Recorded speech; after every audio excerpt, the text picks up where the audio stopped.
Good morning. This is the Eager Beaver Show. You are listening to a True North Eager Beaver Media Incorporated podcast.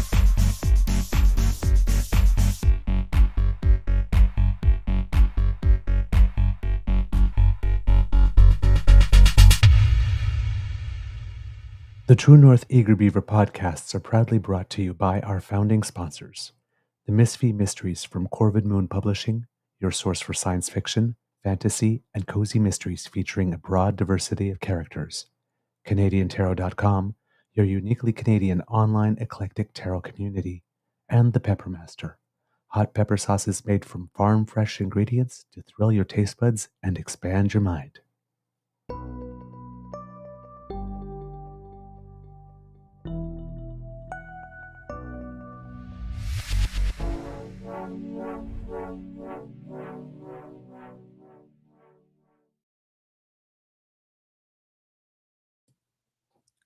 Well, good morning and hello, kids and cubs, and welcome to season 5.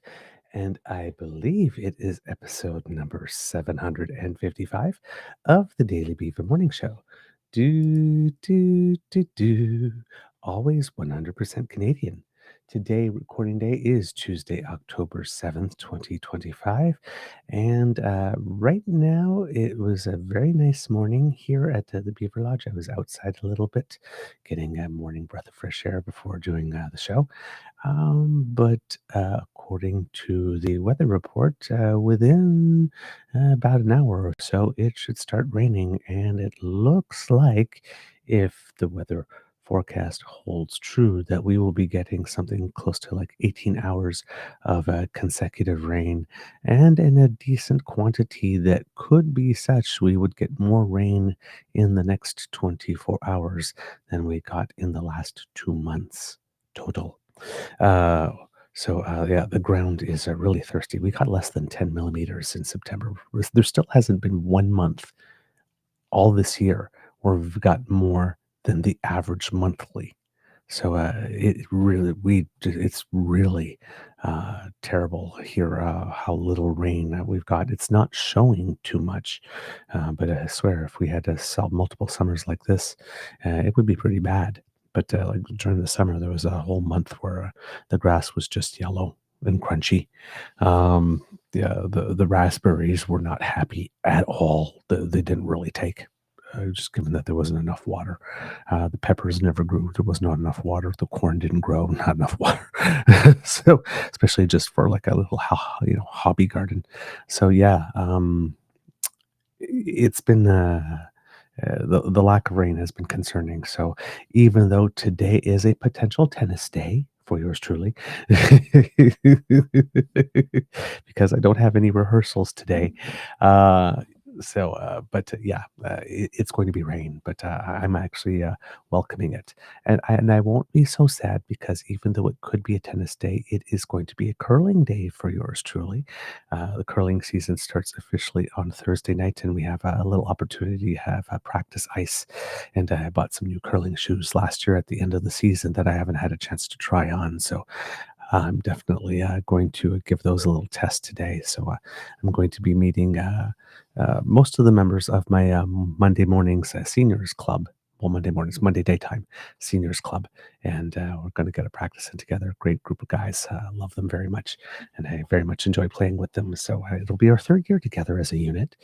We keep on asking at the end of the year, at the beginning of the next year. So we get in the gang all together, and I'm usually the first to answer, well, I like all you guys. So we're improving year after year. So why not? So, and then everybody goes, yeah, I think I'll do that too. Or someone makes some like snarky little remark, oh, I guess I'm stuck with you guys or something. So yeah, it's going to be nice to see them again. I very much enjoy their company. And all right, let's see what else. So yeah, possible rain, but hey, that's okay. We need it. Um, I'm your host, the eager beaver, pronouns he, him, hey, Mr. Beaver. Hey, I just started chatting right away. And not with me, as usual, is my good friend, Mr. Grizzly. A big thank you goes to our podcast's founding sponsors, the Pepper Master, the Miss P Mysteries from Corvin Moon Publishing, and psychictarot.ca. And thanks, by the way, to all the kits and cubs who have had some positive things to say or constructive things to say about my latest appearance on the O Show with the Lady Laura. We got a little deeper than we normally get on that one. Um, but it's always a wonderful experience. It took a turn. It's a little different than the normal shows because we talk about. I mean, it's all serious stuff, but there's we go to certain places that have to do with interpersonal relationships and um, the sense of alarm that we are seeing when we are looking down south. It's more than just political strategy and comms and on this particular episode, but it's always a fun time to spend time in the company of the Lady Laura. So I thank her, and to all of you who saw it and gave positive compliments, thank you. Really appreciate it. Um, how's your mental health doing today, kids? Mine is doing very well. I got enough sleep last night. It was aided by a nap that I had mid afternoon, which is why it took me a couple of extra minutes today because I didn't have as much time yesterday to fully prepare the last little bits of the show as I wanted to. So I needed an extra 15 minutes this morning. I really did need the nap yesterday. I think I slept for 2 hours in the afternoon. But it had me fresh for rehearsal. Well, fresh for rehearsal. I was a little groggy at first because, when you wake up from a nap, it takes a little while to reconnect with the world. But fresh for rehearsal, and then I was able to get back last night and up a little later than normal. But because I had that nap, I had a little extra energy, and I was able to prepare most of the show. But I started to fade, so as soon as I started to fade, I went to bed and I slept all the way through, which is absolutely fantastic. So I am feeling good, but most of all, kids and cubs. And if you've been following the socials, you know this. Yesterday, I mentioned that I was a little bummed out because I had lost a shoulder bag on the bus, and I was hoping that someone would return it. Well, it turns out, kids and cubs, that after the show, I did get a call from the local transit service, and they told me that they did indeed have my bag. And I went and I picked it up, and absolutely everything was in it. So, to the person who found it and returned it to the bus driver, completely 100% intact, thank you, thank you, thank you. You are an angel. And again, faith in humanity, not restored because I had it, confirmed. So, thank you, wonderful stranger. Um, it it means a lot. Let's just say I had a big sigh of relief when it was found, and then when I went and I saw that everything was in it, it was just like, oh my god, there just there are still decent people left out there. So please, you know, if you're having a little moment of darkness, uh, have faith. Have faith. Some words of wisdom a little early today. All right. So yes, see, there you go, kid. Go. That's fantastic. Yep, still some good people in the world. Indeed, indeed. Living in a smaller city might help with that. It's less anonymous and all that kind of stuff. So here where we live, when people get off the bus, they yell thank you to the bus driver in front, which I think is a lovely little thing that happens here. So it's maybe because it's smaller and intimate. When bigger, anonymous, a little more dog eat dog city, that might be less likely to happen. I don't know if it's less likely to happen. There are good people everywhere. It doesn't really matter. So, but yeah, just really, really, really happy that there are good people, especially because those who've been following the show for a little while. I was a little, you know, upset by it because in August I had gotten, I believe I had gotten pickpocketed. I don't know for sure because you never know if you've been pickpocketed, but it's, I walked 4 blocks to a McDonald's while I was in Quebec City for vacation to buy a sundae on a very, very, very hot day. And I sat down there and I ate it. And by the time I got home and walked the other 4 blocks, the wallet was gone, just gone. So, yeah, I don't know, exactly how, when, why, um, but I had it and it was with me and it was in my possession, and then it just magically vanished between the time I paid for the Sunday and the time I ate it and got home. So, yeah, it's, so I it was like thinking like, "Oh my god, twice in like a month and a half, really?" So, it did make the day a whole lot easier once I heard that it was found. So, I am, bouncy and happy and positive, kits and cubs, and I hope that you are too. Let's take a little quick look here at who has joined us today in the chat. We have Kit Elaine here saying, "Good morning, everyone." Kit Hyper T 007, "Bom dia a todos, parece chuva hoje," I think. He will tell me if I got that one right. And I do not, I have no idea whatsoever what the last 3 words would mean there. We have Kit Mohan here. Good morning to you and to family. Kit Lori Sue. Is Canada Thanksgiving? Uh, is Canada? Yeah. Well, it's this coming weekend.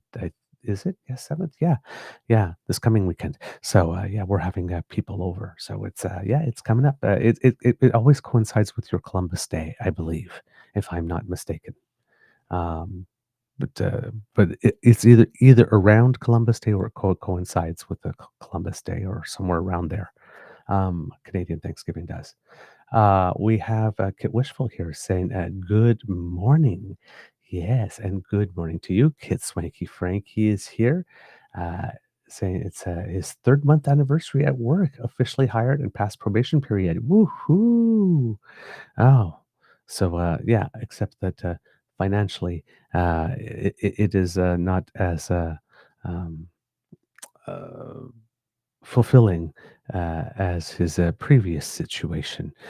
So, but hopefully, after probational period, there will come some raises and stuff, and and then that will help with that. Hopefully. But congratulations, 3 months after off the probational period. Well done, sir. Kit PNC Bio is in the chat as well. Kit Mayhem is here, smiling and waving. Good day to you. Kit Uncovers with us, saying good morning. Kit Grace is here as well. Kit Linda M is here. Good morning to all of you. Kit Bucky is here. Good morning to you, sir, and thank you. And I got your email, by the way. I will be following up. I'm just a little busy these days, but I will be following up. And thank you, by the way, sir. Kit Jenny is with us here, saying that it's rainy and dark in Whitby, but we needed the rain. Exactly. So then hopefully it hits here too, because we definitely need it. Who else do we have here in the chat? We have something just skipped on me here. We have Miss with us. We have Kit Tom with us. Good morning to both of you. Kit Tavi G is with us as well. Kit Toronto Dan is with us, fresh off his work on that by-election in Ward 25, if I'm not mistaken. So thank you for all you've done to help with democracy, good sir. And I hope that good things fall your way as a result of your efforts. We have Kit Katie Canuck with us saying, "Good morning, everyone. I think it's been a while since we've seen you in the chat. It's lovely that you're here. Thank you for coming this morning." We have, let's see, who else do we have in the chat? That is everyone. Katie Canuck slides across the plate for the final good morning through the magic monitor today. And it is lovely to have all the kits and cups. Speaking of sliding across the plate, I'm just going to take a little look here and see is today the yes, it is. Today's the day, 8 p.m. Our time. Game three, New York Yankees, Toronto Blue Jays. So for those of you who are on the bandwagon, there's going to be some fun tonight. All right, and lots to cheer for. Let's hope that the trend from the first two matches continues and that we can make it quickies and move on to the next stage. Haha, let's dream big. Let's dream big, Canada. We deserve good things. We deserve good things. And this year would be certainly a wonderful year for Canada to win the alleged World Series, being the only thing about the alleged World Series that makes it somewhat worldly.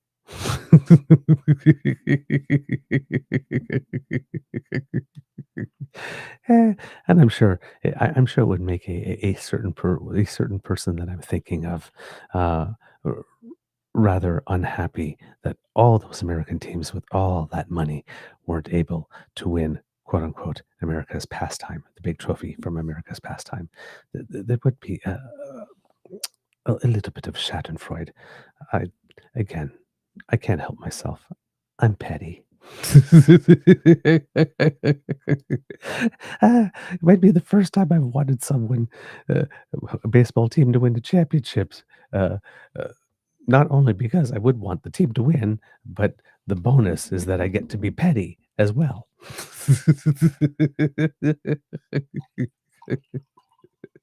Ah, kids and cubs, sometimes I'm a terrible influence. Don't always be like me. All right, now that we've got some moisture in the cup,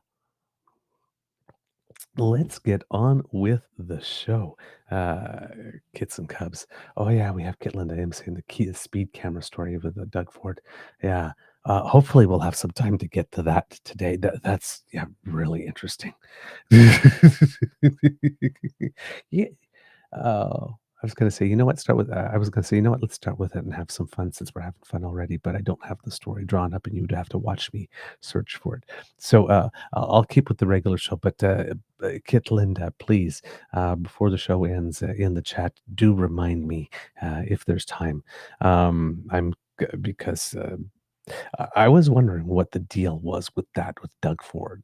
Because and then I heard some rumors about one thing, but that couldn't be confirmed, so I didn't want to run with it. And a little piece of news came about yesterday, and it's like, ah, yeah, of course. Now that makes sense. And it's a little funny. So, well, I mean, it's not funny in that what's happening shouldn't be happening, but it's like, yeah, of course, that would be Doug Ford's a lot in political life. All right, let's see.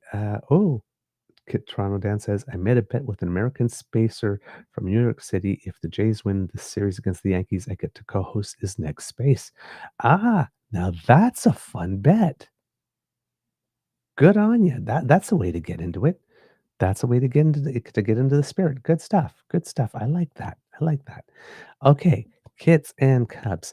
Um, Obviously, and we hinted at it a little bit yesterday. The big story is Mr. Carney, or Prime Minister Carney, if we're following protocols, goes to Washington. I was going to use that as the title of the show yesterday, and I thought, well, since we're not going to really talk about it a lot yesterday, we'll talk about it more today. I would save it for today. And everywhere is that Mr. Carney goes to Washington. Mr. Carney goes to Washington. So I had to switch it up and go Carney Trump, trap or treat, because 'tis the season, right? I know that there are a lot of kids in the Cubs that love Halloween, and maybe one or two of you who love it a little more than Christmas, even. So I figured I'd give you all a little treat today with the title. But yes, Prime Minister Mark Carney is heading to Washington, D.C. Now, we heard some hints about this late last week that it was going to happen. And then we heard that it was indeed going to happen. And then we got the date would be Tuesday. He did leave yesterday for it. So he will be waking up in the United States. Not go alone, if I am not mistaken. Ministers Anand, LeBlanc, and Champagne. So, his point person, minister for dealing with the U.S. on trade, his minister of finance, and his minister of either foreign or global affairs, depending on how you refer to it, are with him. So those are, in this particular instance, would be the big three on this file, which has led some people to speculate that there might be something arising out of this meeting. Um, Expectation setting has been interesting for this. The tempering of expectations started to happen more yesterday and the day before, rather than the day that it became public that the meeting was announced, which did leave the door open for Pierre to pull a stunt, which we will get into at some point on the show as well. Not that Pierre wouldn't have pulled the stunt had the window not been open, I am pretty sure. But however, it created a small vacuum and it let him fill the space and drive the narrative, which isn't the best thing. And that's something on liberal communications that they really should improve upon, because they leave that door open a lot.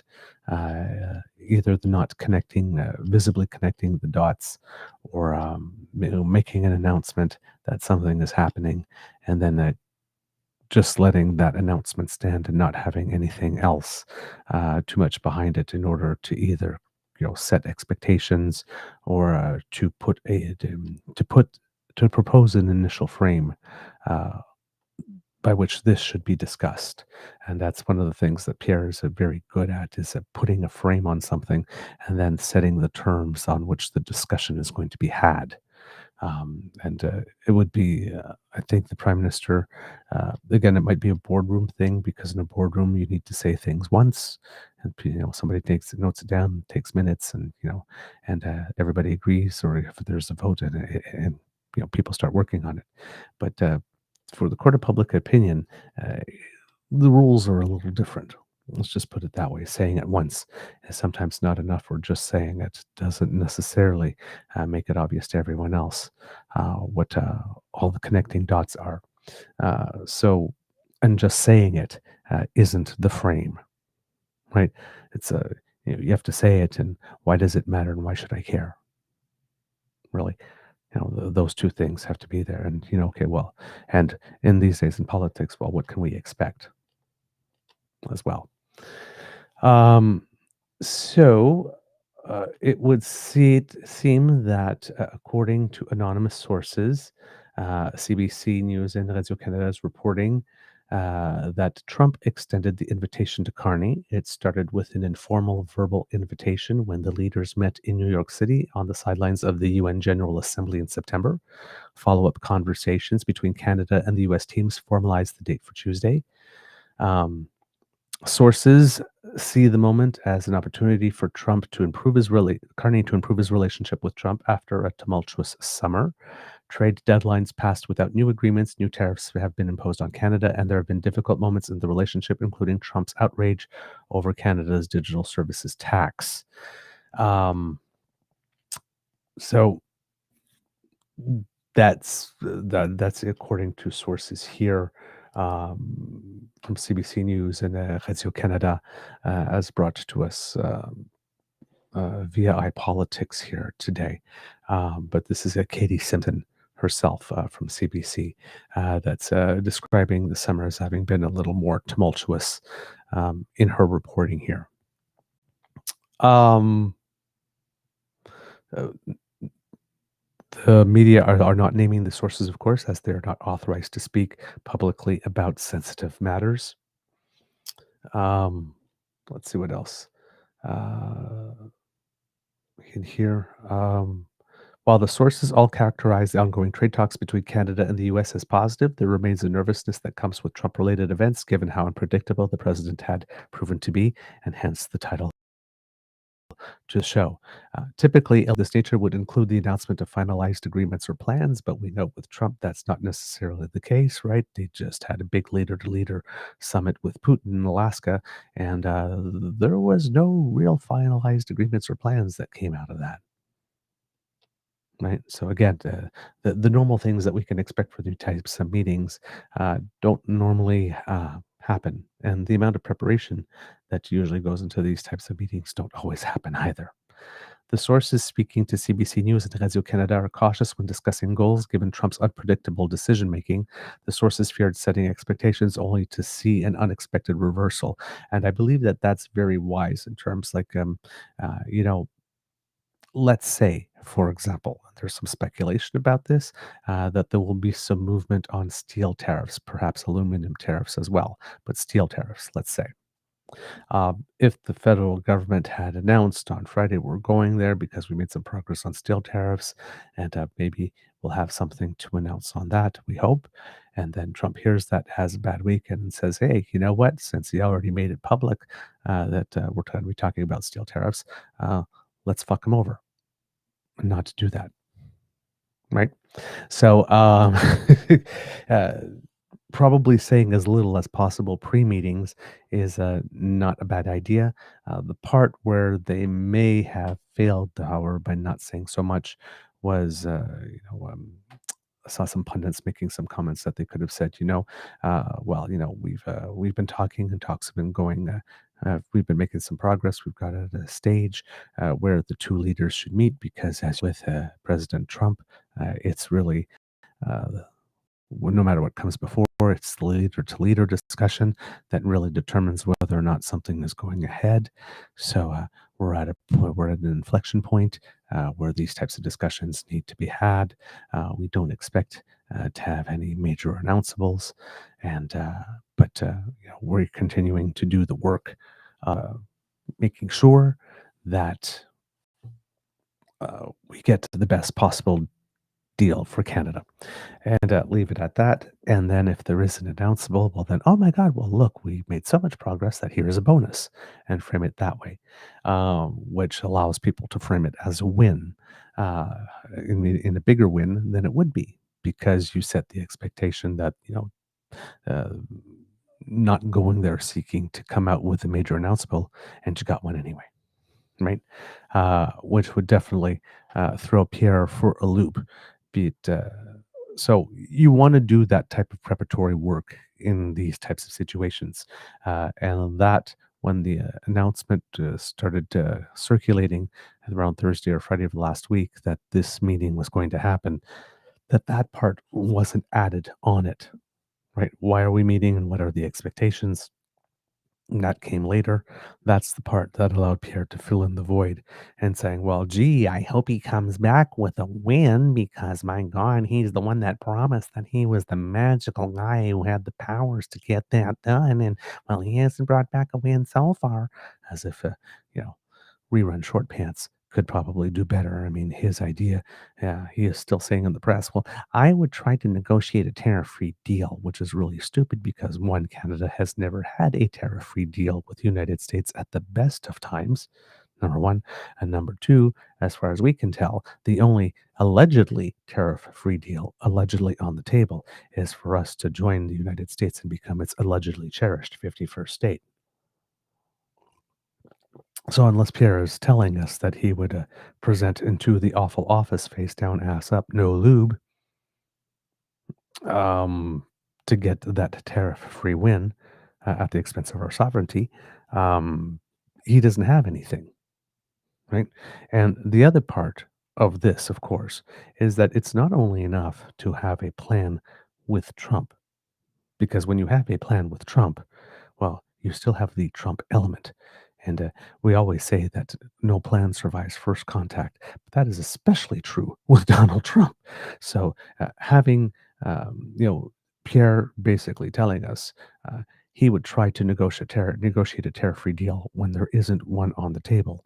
Not only shows that he's not serious, but after saying, "I would try to negotiate a tariff-free deal," Pierre Poilievre has nothing.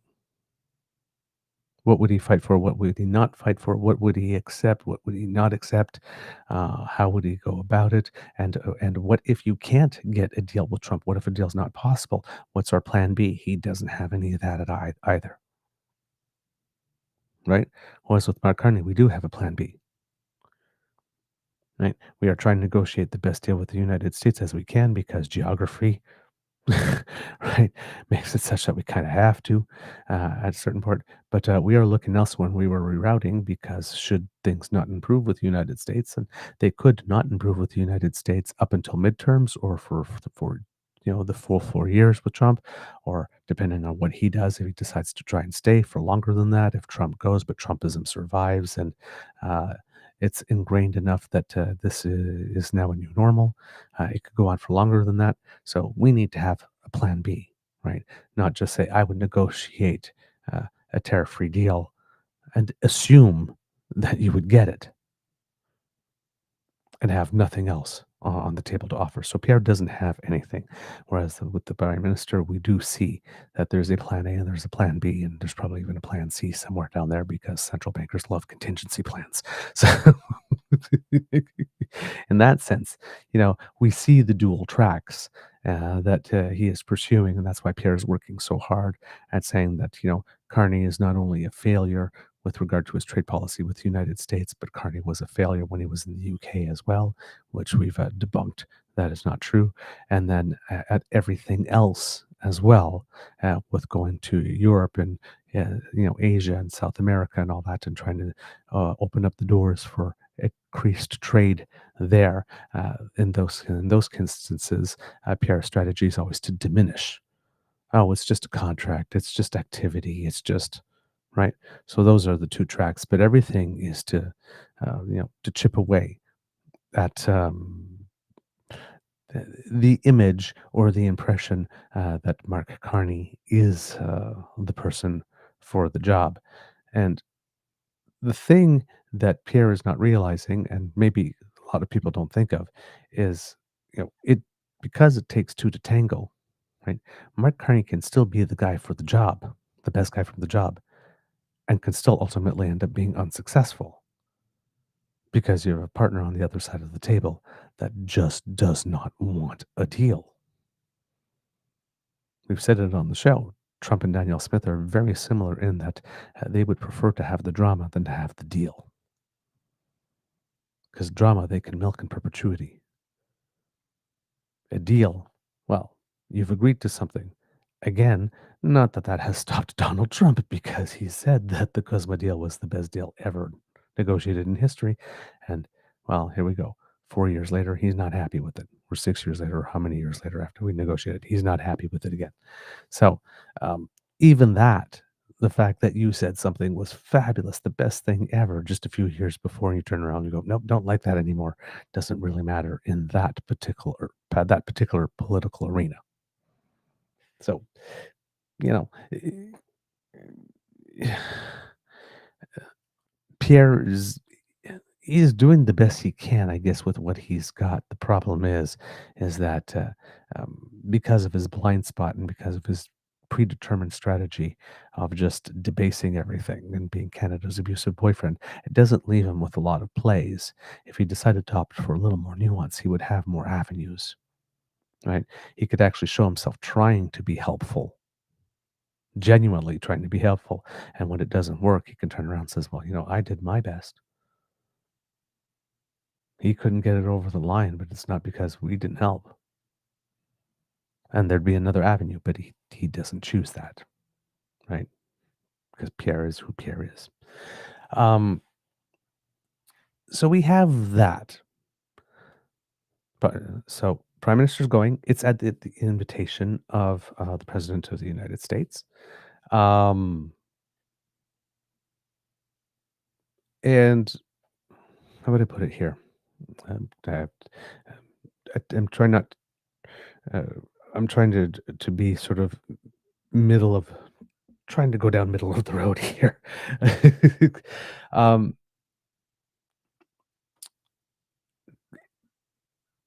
To be fair to Pierre and the Conservatives, I can't believe I said that, um, it certainly would be helpful for Prime Minister Carney if there was something that came out of it that he could point to. On the show, we do mention that the concessions that it seems that we have made, digital service tax, um, a lot of people look at it as a concession. Was it really, given that there's still another backdoor way to get it through work with the EU in a couple of years? Because there's a push for this, but with a whole bunch of countries together, we had just preempted that by going faster with our digital services tax proposal. But with that, and it's a tax that the conservatives didn't really like anyway, so I don't know why they're looking at it as a concession, given they would have gotten rid of it too. But there was that, and then there was the removal of some counter tariffs, um, and then there was the fact that we did go to 5% on NATO, but as we said on the show, so did all the other NATO countries. So it's not, it's kind of hard to frame that as Canada having caved to the United States, given that the entire alliance did as well. And there is a portion of that, let's be honest, it's not the first thing that everybody's saying when they're going to the mics and the camera, but one of the NATO alliance partners at the time that they all agreed to be fed at 5% did not seem like they were all in on Article 5 and was given some of the other alliance members the impression that he might be much more on the side of Vladimir Putin than of NATO. So that 5%, Trump might want to flatter himself and think, and I did that, that's because of me. And it may be because of you, but it may not be because you did it. Everybody around that table might have been having a lot of side discussions saying, if this guy goes rogue, we need to make sure that we are armed to the teeth. So let's say that 5%, we're doing that for him to make him look good, let him take the win. But we need to do that for us guys because this guy's a loose cannon. So that is a reality. And again, geography, we live closest. There's a lot of us that are very, very uneasy now. The fact that we didn't spend a lot more money on defense during all those years that we thought that the United States was going to be our BFF forever and always have our back. Because if you haven't noticed, the military disparity between our two countries is rather big. We kind of left ourselves vulnerable. We never banked on the fact that our alleged best friend would one day become one of our biggest threats. Oops, us. We should have prepared anyway, it seems. So, yeah, if we want to, the little bit that we can do to shore up our own defenses in case the United States decides it wants to Ukraine us, uh, are things we should be doing now, very quickly. You have to think about these things. You have to think about these things. The posture of the United States towards us is definitely not the same, and especially if you're looking at the media. Oh boy. Uh, now, um, there's a whole other context, and this is why I'm saying treat or trap here. Um, we've seen over the past few months signs that the United States is not happy with us. For example, we've seen Ambassador Hookstra or Ambassador Fuckface repeatedly tell us how we are disappointments. We're just disappointing as a neighbor because we dared get upset that our neighbor, who we thought was our best friend, um, which was silly because nations don't have friends; they have interests. But who we thought was our best friend was suddenly deciding that it was in their best interest to assume us entirely. Yeah, we didn't see that one coming. Um, and yeah, that got our backs up. So yeah, there might be a reason why we're not as passionate about the Canada-US relationship as you and your leader appear to be at the moment. Like passionate as in like want to climb all on top of us, even though we're saying no. That's not passion. There's another word for that. The leader of your country was found civilly guilty of it in the state of New York. Just saying. So, yeah, no. We said no. um, then Trump's approval numbers are not the best at the moment, and it looks a little bit like he was being played by Netanyahu and Putin, and that didn't help him very much. And he's being told every now and then no by certain courts, and that doesn't make him happy. And well, just overall, things are not great at the moment for him. So when things are not great at the moment for him, and we see talk about Hoekstra telling us how we're a disappointment, and other people trying to create issues like there's a human smuggling problem that's coming from Canada, and they're still out there claiming that there's a fentanyl issue. And then we have a weird comb over, allegedly Christian music pastor, sort of agitator guy, traveling Canada on a cross country tour, claiming about how Canada is so terribly anti Christian. Um, Jamil Javani sort of picked up on that.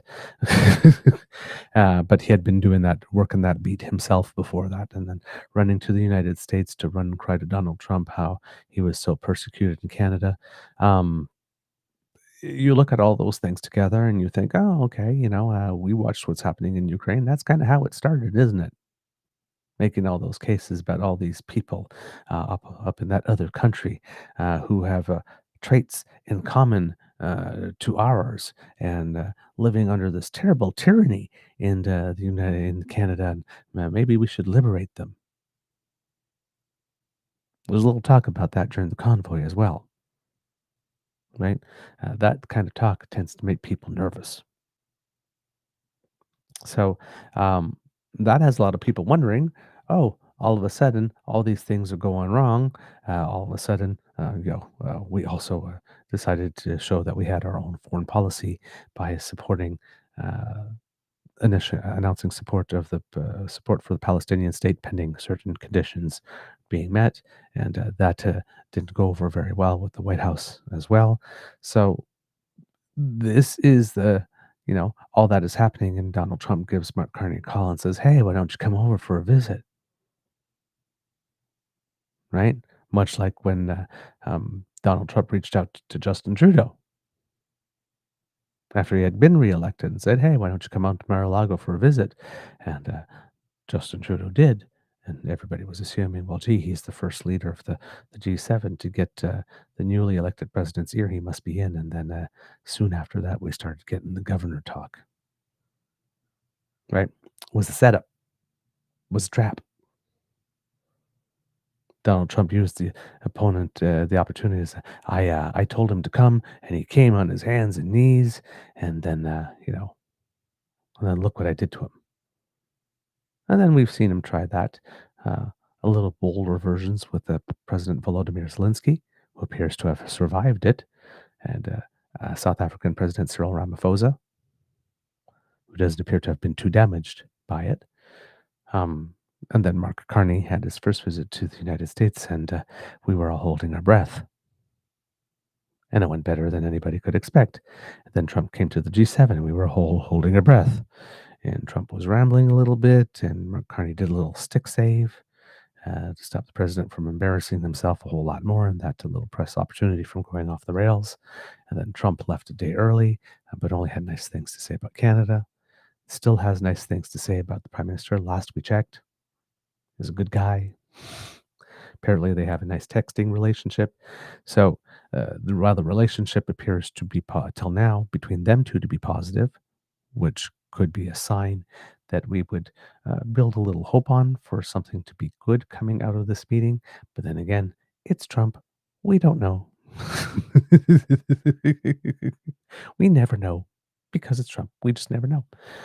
Um, so, or So it could be a trap because we are his favorite punching bag, and this creates You know, we have been naughty boys and naughty girls standing up on Palestine. Could be time for a talking to, being put in our place, or, or, in what would be a twist for relationships between Trump and Canada, because Trump usually likes to punch us right in the teeth. Could be that with all those things going wrong, he needs a win to point to. And he could be having Prime Minister Carney over, and we'll have a little talks. And at some point, there will be an announcement that the one that's speculated that could be happening is a reduction of some kind on some sectoral tariffs, particularly on steel. I don't know if it would appeal to both steel and I don't know if it would apply, not appeal, to both steel and aluminum, but that could be an outcome, and if it is, it would be definitely something that the president of the United States could point to, saying, it's been the toughest one. Canada's has been tough. They're very tough, but we're making some progress, and it would certainly be convenient for Trump as well because, well, he's had a lot of people screaming at him uh, as the result of some of these tariffs and the steel and aluminum ones in particular with regards to automakers. But of course, Donald Trump has made some weird deals with certain other nations on autos that actually gives them a better advantage than American automakers. So he's got some stuff to untangle there. And then his thing that he did with the USAID and how it affected in China and how it affected soybean farmers. And now Trump is looking at a $10 billion bailout potentially to soybean farmers. Uh, right? There's some of the effects of his tariffs are starting to hit him. So this could be an elegant way for him to eliminate some problems in terms of calls coming from inside the house on steel tariffs, particularly the military, let's say, and claim it as a win, making progress with Canada and you know, like I said, giving himself a positive story. See, I can play nice with others and make deals and all that kind of stuff. And with the reputation that Mark Carney has, maybe try to spin that for a few days. But things are not going well for Trump. So uh, if he needs a distraction, and Canada is going to be the distraction, if it goes as usual, he's going to punch us in the teeth somehow and use this opportunity while Mark Carney is there to try and embarrass him in some way or embarrass us or soon after he leaves. Or he's going to use Canada because he has a good personal relationship with Mark Carney as a distraction to try to do something that would actually be positive in some way for us, but that it would be positive for us, I think would probably be just a collateral benefit because everything about Trump's role is about Trump, and it would be about him giving himself something that he could point to as a win. And as a result of that, we have something good happen to us finally for a change in this relationship. It could be either or. It really could be either or, which does make the job for the government difficult when it's trying to set the stage, which is why probably the only thing that they could have done really is to set the expectations so low, saying, like this, the talks are at such a point where it would benefit from leader to leader communication. And that's what we're going there for. Don't expect anything. And if something happens, great, bonus. Because everything else, there's just uh, if you telegraph anything, Donald Trump can decide just to zig instead of zag just for spite, right? So you can't leave that opportunity open, and then you can't promise anything because even if Donald Trump promised it to you the night before, saying that we're going to do this, things can change very quickly, and then that leaves you holding the bag, which is not great, right? And then. Uh, and then if you if you actually um, do well, I think those are the two major options really. There's various nuances uh, along the spectrum both ways, but for some reason, I'm sorry, kids and cubs, I am distracted because my screen timed out, and I'm trying to get my screen back. There we go, and it was not accepting the password. So I apologize. I got thrown there for a second, and I was trying to make it seem seamless, but it didn't work. So I figured I'd just tell you what was going on.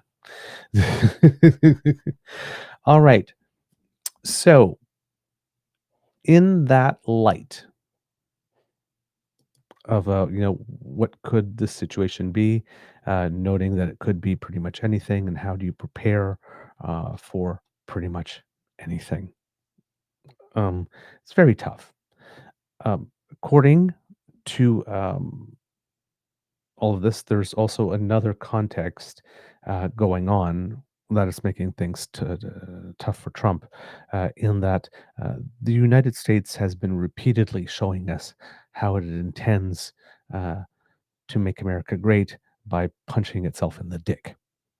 So currently in the United States, there's a shutdown, right? One of those infamous shutdowns that we've been having a lot over the past few years, because Congress can't do the basic work of getting together and actually passing a budget.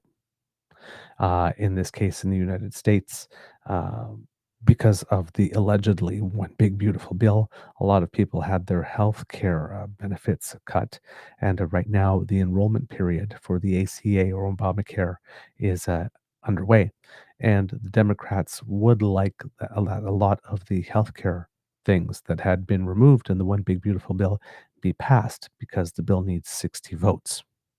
And President Trump does not have 60 votes in the Senate. So has to negotiate with Democrats. But the Republicans are taking the attitude that negotiating with the Democrats means that the Democrats have to capitulate to what the Republicans want, because the Republicans won.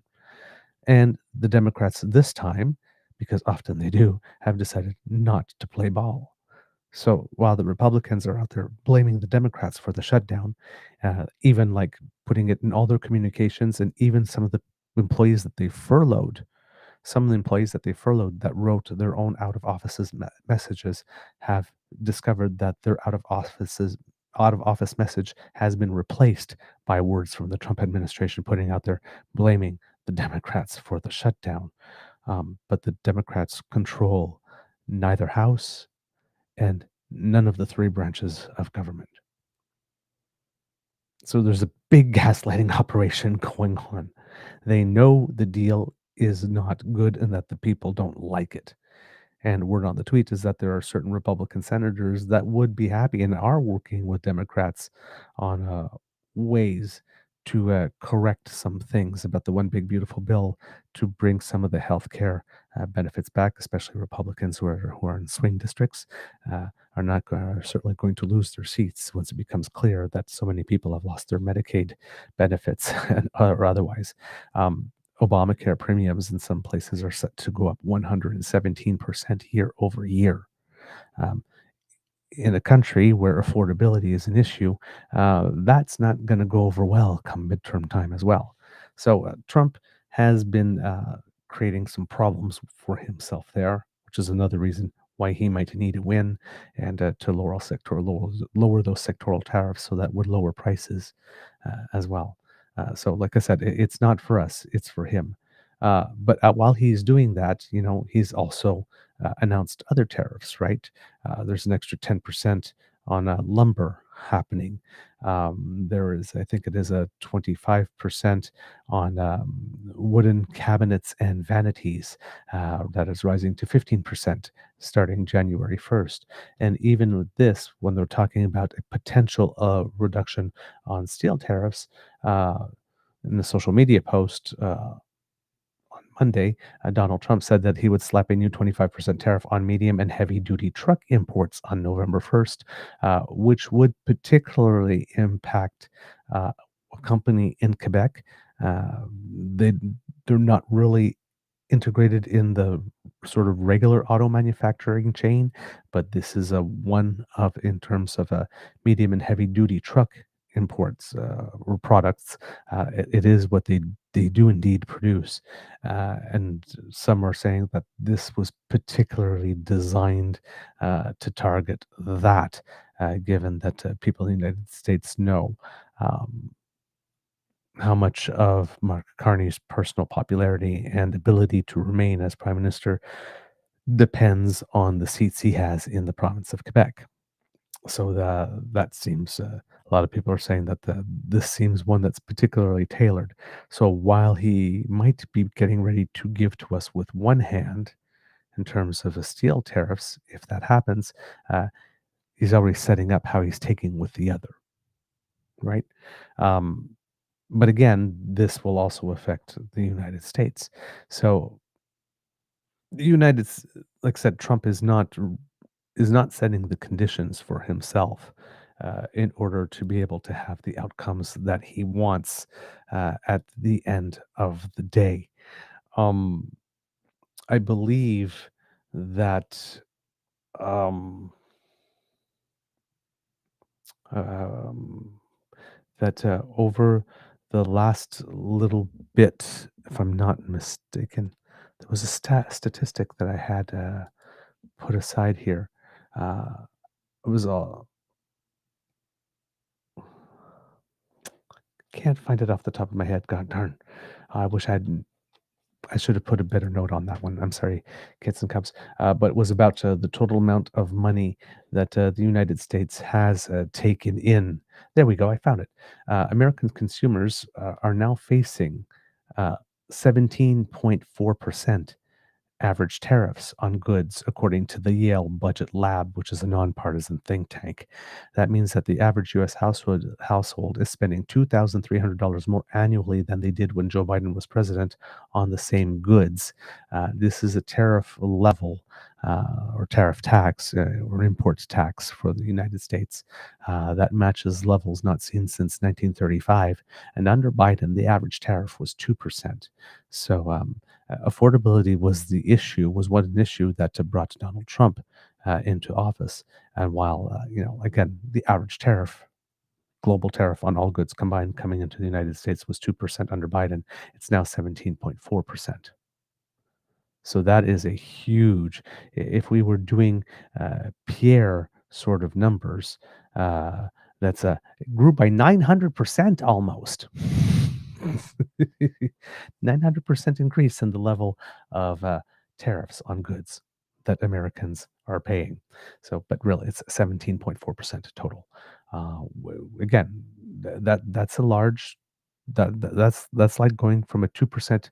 If we had a 2% GST to a 17.4% GST in the space of um, 10 months, 10 or 9 months. So in that particular instance, you could see why, if you're punching yourself in the dick that way, that Donald Trump might want to alleviate some tariffs, uh, sectoral tariffs in certain areas, particularly those that are more ubiquitous with products that affect a large sector of the economy because that particular element finds itself in many, many, many products, which would be the case for steel or aluminium, for example, or lumber as well, right? Especially when you have a housing crisis, right? So uh, these are not they're not the best moves that the United States are making for itself, and but that was one of the things, right? You had to wait it out and start to see the pressure uh, hitting the United States. Also on not helping Trump is and it's a side issue, and it's not really one that's getting a lot of attention, but it could be a factor here. Um, Donald Trump uh, does not seem to be getting as positive coverage from Fox News uh, as he had been before. People have been noticing that in White House press conferences with the spokesperson Carolyn Levitt, that there are a lot more pointed questions that are starting to come from Fox, and that Fox has been showing the insufficient answers to these questions on its network.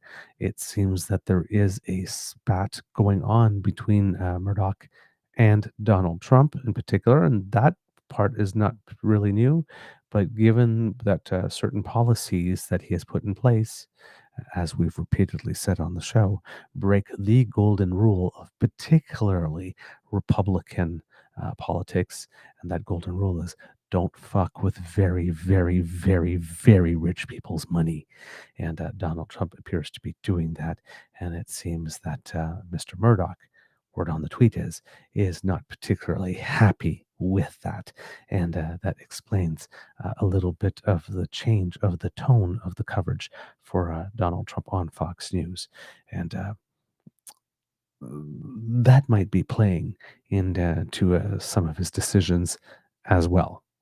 So a win in a negotiating something with Canada that he could point to and have his people go all over Fox and have a little more positive coverage, given that, you know, again, maybe some of the more negative coverage on Fox has been influencing those approval numbers.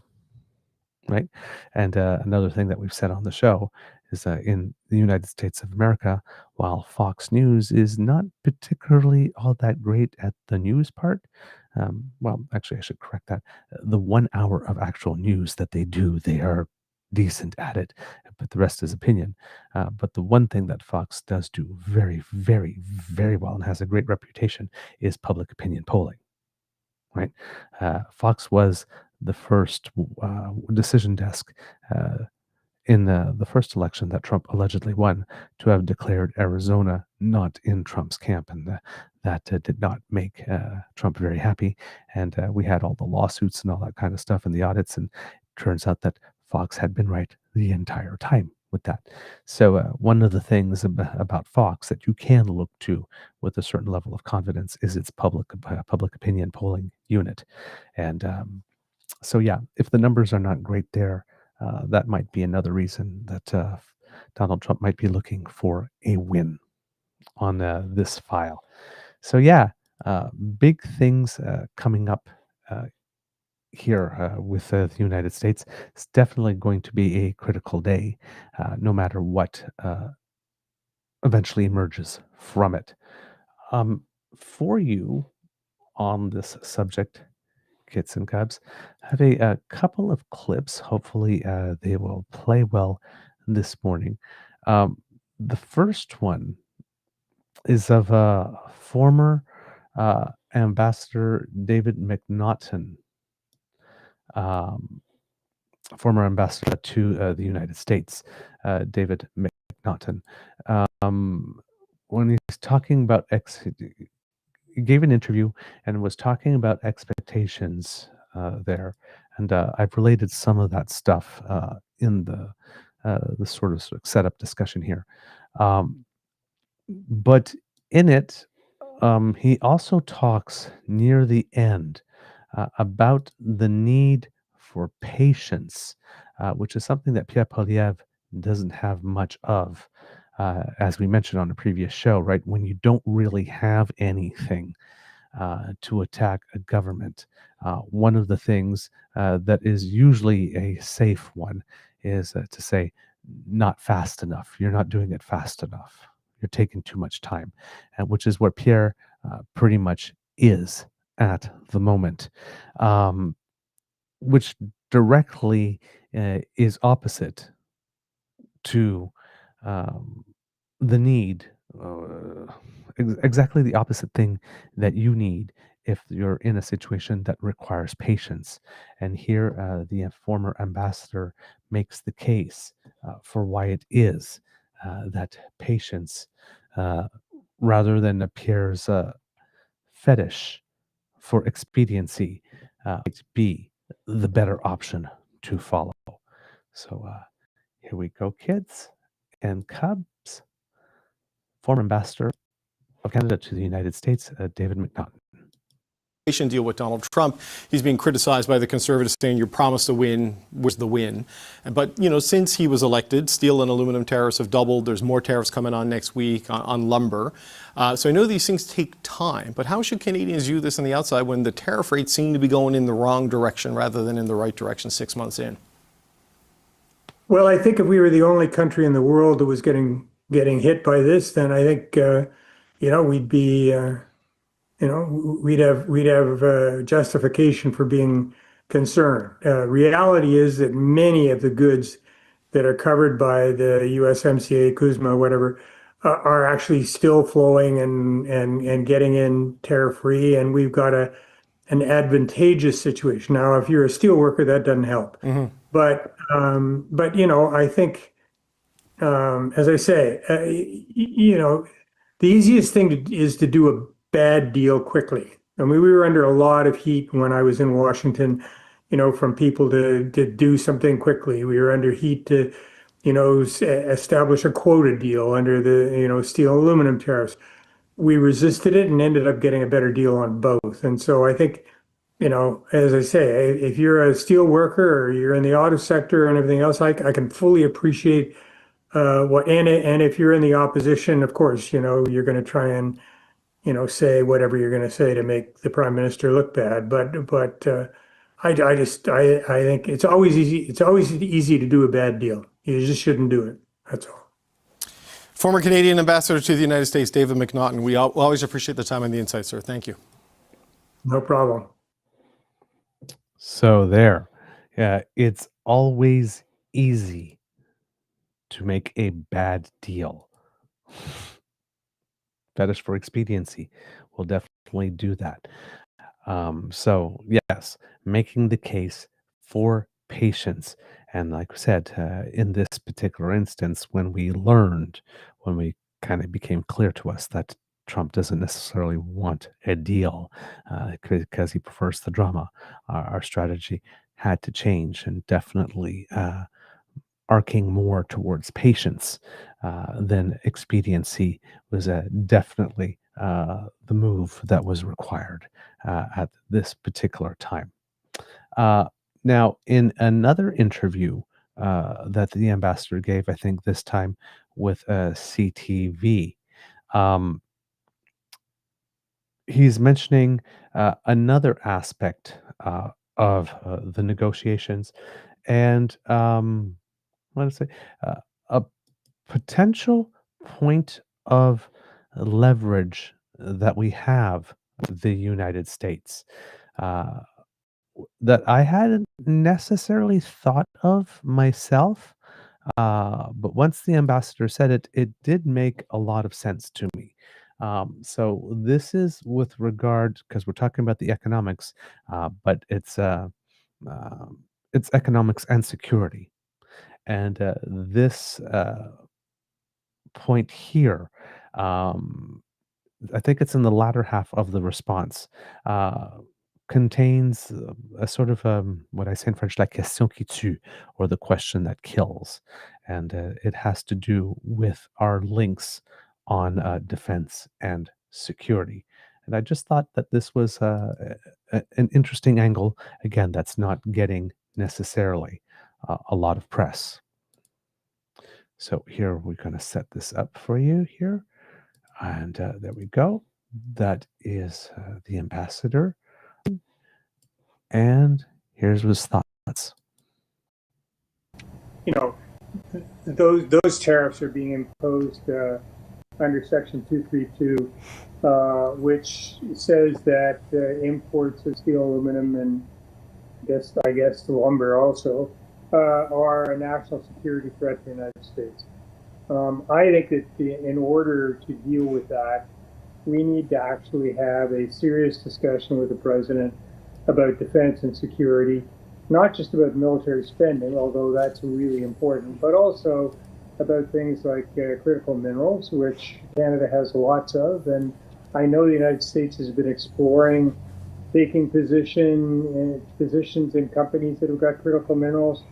We need to find a way to get our critical minerals to market and hopefully to the United States as quickly as possible. But there's lots to be discussed around defense and security. And I think the quid pro quo for, a meaningful and quick uptick in our spending with the Americans and defense spending is to have the 232 tariffs either removed or substantially reduced. I mean, you can't as a Canadian say, okay, we're going to spend a heck of a lot, we're going to spend billions more on defense, a lot of it with American companies, and still have the Americans saying we're a national security threat. That doesn't add up. So I think there's a lot to be discussed there, and that's where I think the discussion should focus. It reminds me about. So there you go, kits and cubs. Sorry that the audio wasn't the best. That was from the ambassador's side on the broadcast. But in that final bit there, um, given that we are about to boost our defense spending from 1.34% to 5% of GDP, and given that up until now we spent 75 cents of every dollar in the United States might have been making some crude calculations saying, well, if they spend 75% of that extra 3.5 billion here, that's this much dollars for us, cha-ching, cha-ching. And it seems that may not be inclined on doing that exactly as the plan as the United States would like it to go. We're looking elsewhere. And that could cause some consternation. But here's the thing. If you want us to buy more military equipment from you and be involved in your golden dome and have this closer security and defense relationship with you, um, how do we exactly do that with you when you say that we are a national security threat to you with regard to lumber and steel and aluminum? The steel and aluminum that you would need to build a lot of these military um, equipment that you would like to possess or think that you need. We can't both be a national security threat and a partner in the Golden Dome at the same time. We have to be one or the other. Either we're a threat or we're not. But you can't really expect us to sign a deal with you for greater, more and more defense contracts, or to keep on giving you 75% of our defense dollars and participate in a golden dome with you if we are at the same time a national security threat. We don't know how to take that. You're going to have to come back with some clarity on that for us before we sign. Thank you. That's a question that kills, right? Why do you want a defense partnership with someone who's a national security threat?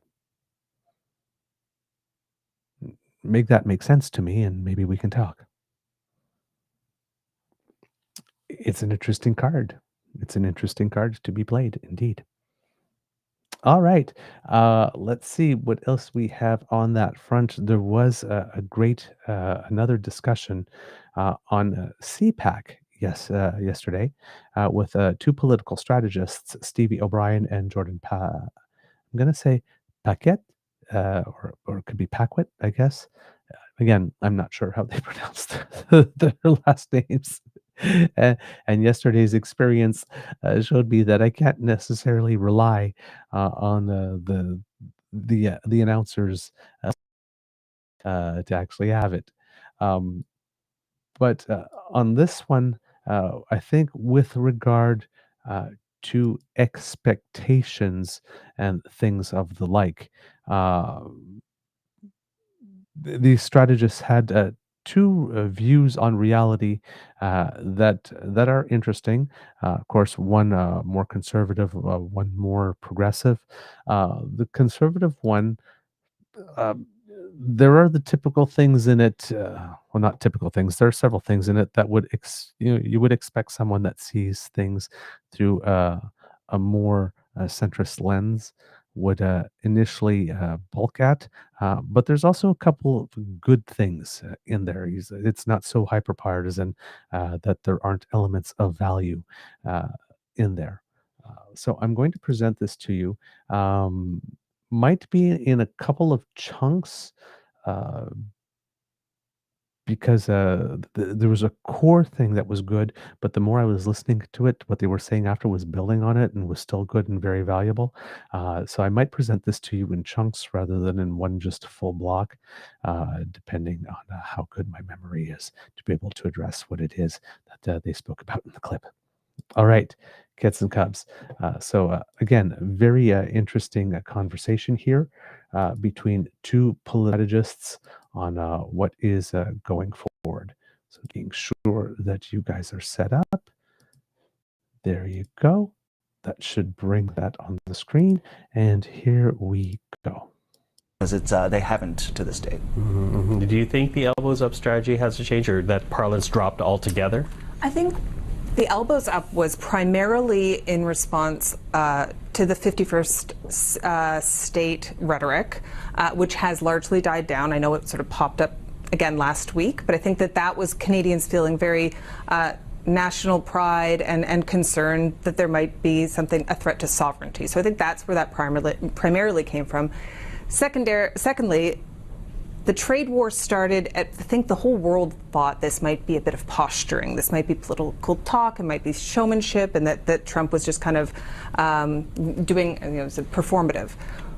But as time has gone on, you see that no, this is a real change in their strategy. They are pro-tariffs. The tariffs are not just a performance tool. They are a revenue generation tool. And so I think there is a recalibration. There's how are we going to operate? This isn't just for show.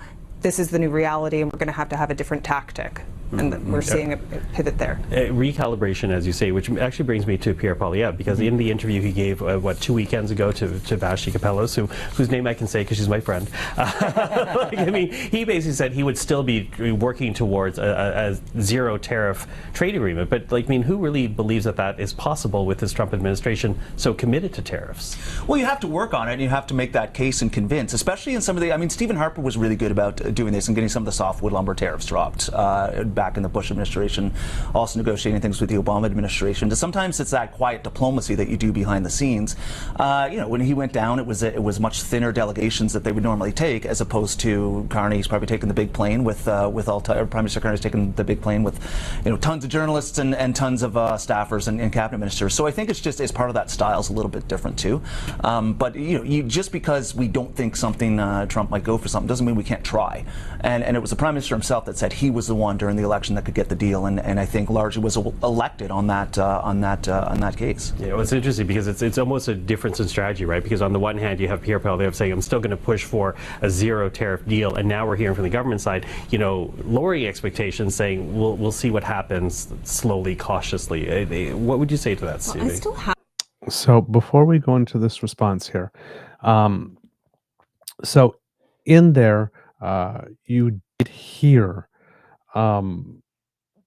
two different views, right? The view that we have sort of been seeing that the game has changed in the United States, and therefore our response needs to change and move along with that, as the first person stated. In the second one, you see a little bit of the, some of the talking points. The Prime Minister promised he could get it done, all that kind of stuff in there. But you have that in there just because you think that the leader won't go for it. You still got to try it anyway, which is kind of interesting because, yes, that is a true thing. But when you look at the context of the Prime Minister going and trying things that maybe the president isn't necessarily going for, that understanding disappears from the benches. So you have the person here that's respecting the conservative point of view saying, well, you have to try it. Well, which begs the question, do you really think that Mark Carney didn't try to not get a no tariff deal somewhere along the way? So basically what Pierre is saying that he would do is probably what Mark Carney's first move was, and quickly realized that that was not going to happen. And given the fact that, every other country also has these tariffs. No country at all has been able to negotiate something in which these tariffs don't exist. So, as the person in the first making the first commentary indicating, it's not just posturing. This literally is, as Mr. Carney is saying it, a rupture. The United States has decided for itself, as is its right, as Mr. Carney did state, Prime Minister Carney did state, that it was going to interact with the world in a different manner, and the rest of the world needs to adjust to that. That's just the reality. It's not performative. It wasn't just for show. It wasn't just words. He's actually putting that policy in place, and it looks like it is going to be a permanent policy for the foreseeable future. So that changes things, right? It also creates the situation, the perfect conditions, as Ambassador McNaughton said, that where a more patient approach, if that is going to be the policy for the foreseeable future, and considering that Trump would really like to be president for life, um, you can't expect that you're going to go in and get a quick win in 2 or 3 weeks or 2 or 3 months, when some person has definitely sent the signal that they are going to dig in their heels, and you can't go in expecting that you would get a tariff-free deal when nobody else on the planet has managed to get that, and one does not seem to be on offer for anyone, anywhere, at any time. At some point, you got to deal with reality as it is, not as you would wish it to be, which is what Pierre is still doing. So, the conversation continues, however. So, like I said, Michael Serapio asking how the panelist feels about the situation that he had described before we had cut off. And let's go to that answer, Kits and Cubs, because again, in it, a lot of interesting things and things to like. So let me bring that back up here, and here we go. I have a lot of faith in Mark Carney's ability to navigate this economic challenge. I think Jordan said something interesting about the behind-the-scenes work that Harper may have done in the softwood lumber. There's likely a lot of behind-the-scenes work going on between Canadian and American officials, between Carney and the White House, that we are not seeing play out. And so on this front, I'm just going to stop here, because that's something that we've said on the show often as well, right? Just because the United States has been broadcasting at more regular intervals what it is that it sees going on and framing it, Canada and Carney totally caved, doesn't mean that that's exactly what is going on. Good trade negotiators don't negotiate in public, and we've got some of the best in the world. So there is a lot of stuff going on behind the scenes, as she's mentioning.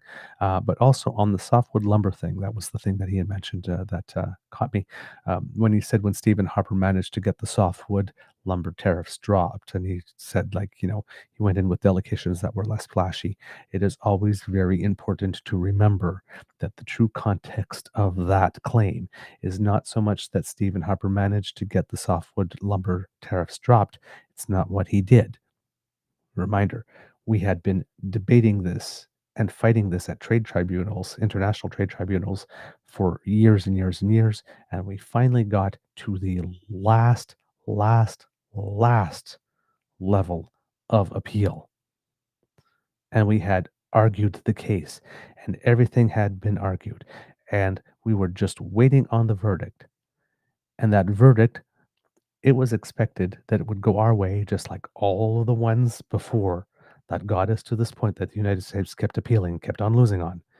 And Stephen Harper, at that moment, right at that hinge moment where he could have just had more patience and waited a couple of days and actually had a legal precedent in international courts and trade tribunals in our back pocket that we could rely on forever, went to the United States and signed a deal, a new softwood lumber tariff deal. And we agreed to it. And Parliament ratified it.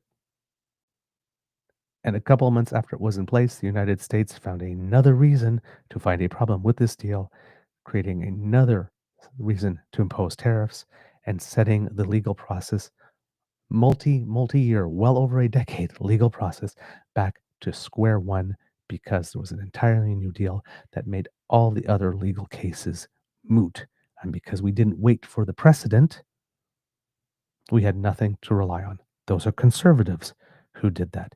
So Stephen Harper did not manage to get those lumber tariffs removed as it is framed here. Stephen Harper decided that even though we had a most likely winning case, to go to the United States and say, we're probably going to win this, so maybe we should negotiate another deal before the verdict came down, rather than waiting for the verdict and then say, you lost, let's negotiate another deal. The only reason they went away is because Stephen Harper himself took them away by presenting the United States with a golden opportunity to reset the clock back to zero and leaving us without any defense. That's what happened. So when you hear that reference a lot about Stephen Harper and the success with the softwood lumber deal, the reason we still have tariffs on softwood lumber today is because Stephen Harper did not have the patience to wait one day more for a verdict that most likely would have went in our favor and signed away everything that we had fought for probably over a decade to get to that point for something that lasted a few months before we were all back at it again. All right, let's continue with the response here, because it is good stuff. We don't necessarily, until everything's done, know if the digital sales tax was a trade-off on something else. The negotiations are ongoing. It's frustrating sometimes on the outside that we aren't seeing, play by play, but it's probably better for Canada and the success of the negotiations that some of it can be done, in that quiet sort of negotiation between countries. Okay, so I now have the Prime Minister in Washington. I will, by the way, be joining them. So what's a win here? What would you qualify as a win for the Prime Minister, a win for Canada with this visit to Washington? Jordan? He needs to come with some type of commitment. If he can get some of these sectoral tariffs removed or at least lowered so that we can say that, we do have a special trading relationship, that the Prime Minister does have a good relationship with the President, it needs to be something like that. I'm not saying they're going to come out and say, okay, we have the whole Kuzma 2.0, here it is, renegotiated. That's a process that's going to take place over the next year. But just getting some of these sectoral tariffs dropped to at least to show, or getting some signal towards that. He needs something like that. If this is just another conversation, he could have did it by text, as apparently they text back and forth. Okay, so some type of signal would be the very least that you're looking out of this trip to Washington. Stevie, what would qualify as a win for the Prime Minister and for Canadians with this visit? I think I agree with Jordan that it's probably more than a signal. It's an actual movement on one of the tariffs, whether it's sectoral or the fentanyl border tariffs, which I think might be an easier one. They're just applied to Canada. There has been no real justification to use these, and they're being challenged in court. So it might be an easy place for Trump to demonstrate that he's forced Canada to fix the border and he's addressing fentanyl. There might be a good domestic message for him there, and it might be a good domestic win for Carney. Mm-hmm. Jordan, if Carney is able to signal something like that, how bad is that for the Conservative Party, given this letter very public letter given by the Conservative leader today? I don't think it's still going to have to result in our prices actually going to be coming down at our grocery stores. Is this actually going to, affect the day-to-day lives of Canadians? Look, I think Conservatives are hoping for a win. Everybody wants the economy to succeed, right? Like we don't want to see the country going bad just because politically it might be good for one party. So no, I think and Pierre Poilievre in his letter today had offered to reach out to U.S. administration officials and play that helpful part. So no, I think it's something that you do have that bit of approach that we have to get a win for the economy. So just because of who's in the Prime Minister's chair doesn't mean that we'll be somehow opposed to it. Yeah. Any last words, Stevie? I don't know exactly what Poilievre can offer in this sort of state-to-state negotiation, unless he's sort of saying, because we're ideologically similar, we might be able to get a better traction going in some of the conversations.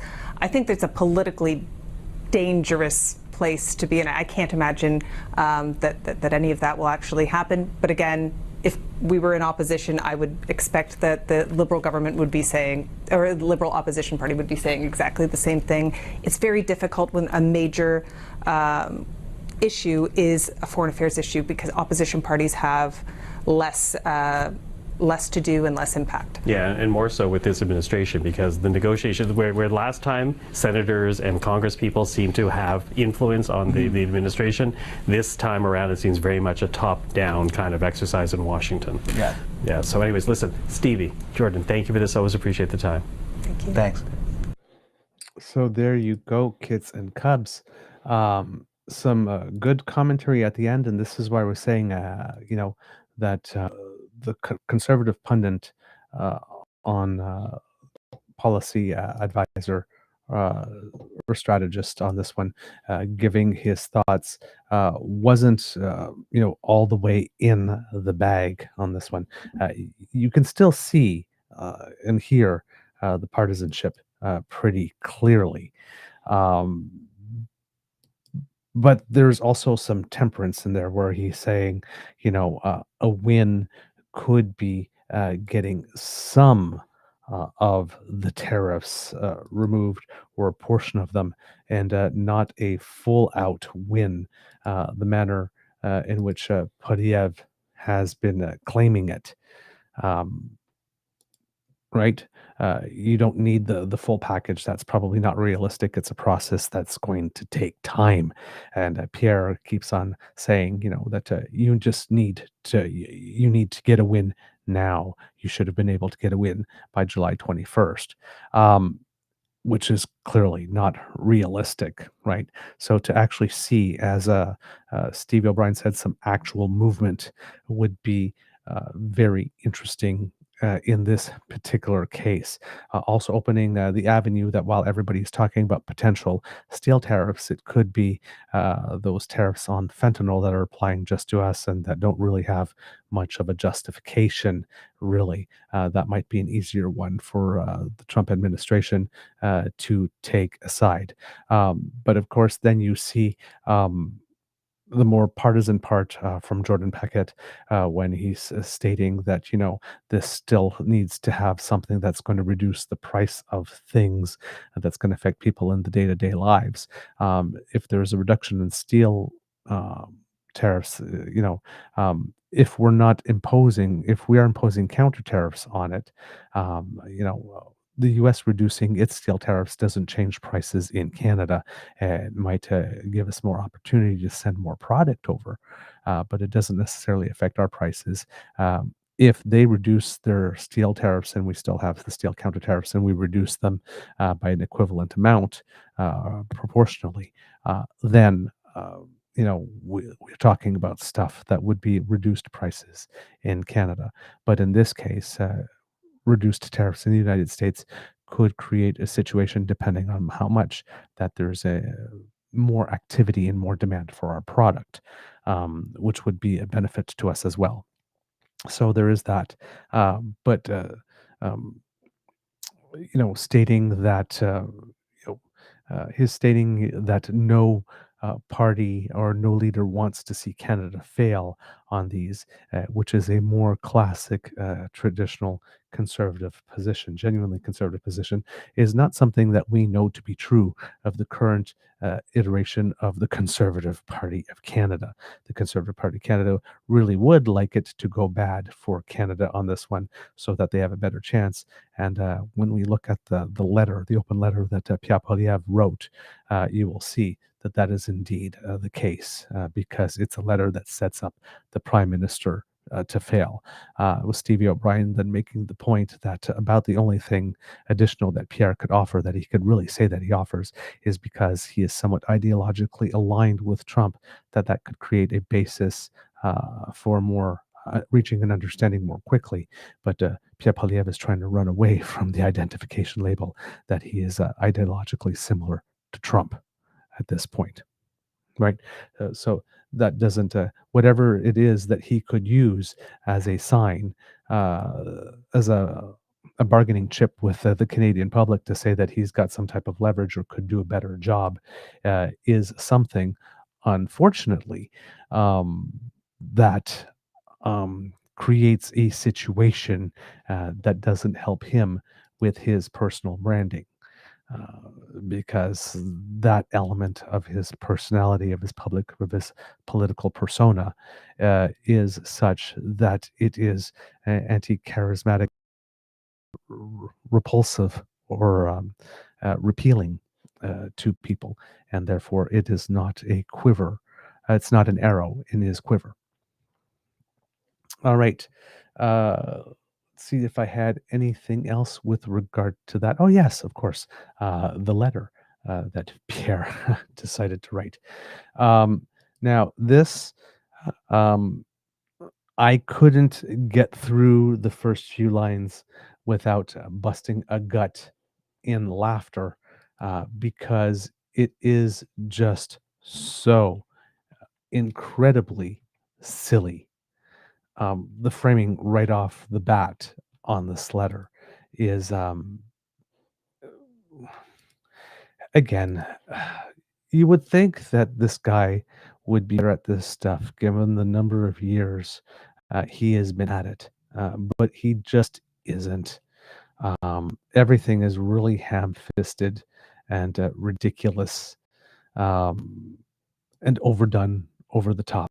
But here, once again, Pierre writes another open letter to the Prime Minister because he really, really, really, really, really appears to want us to know that he begs for the Prime Minister's attention a lot.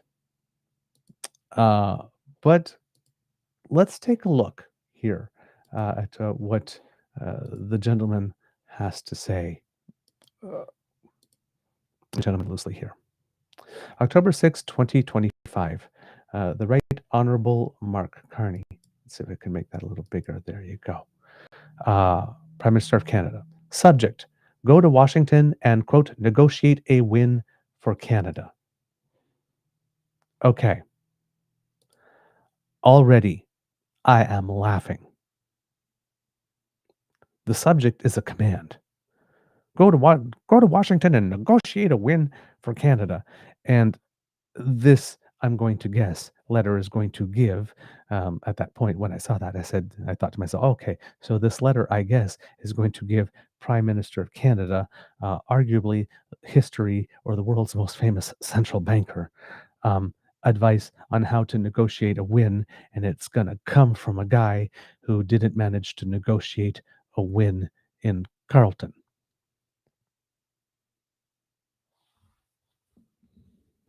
As you can see, Mr. Podiev, darling, if you're going to give someone with much more experience in negotiating things advice on how to negotiate a win, should you not have been able to show yourself that you were able to win? I mean, shouldn't he take tips on how to negotiate a win from someone who is a winner? Just saying.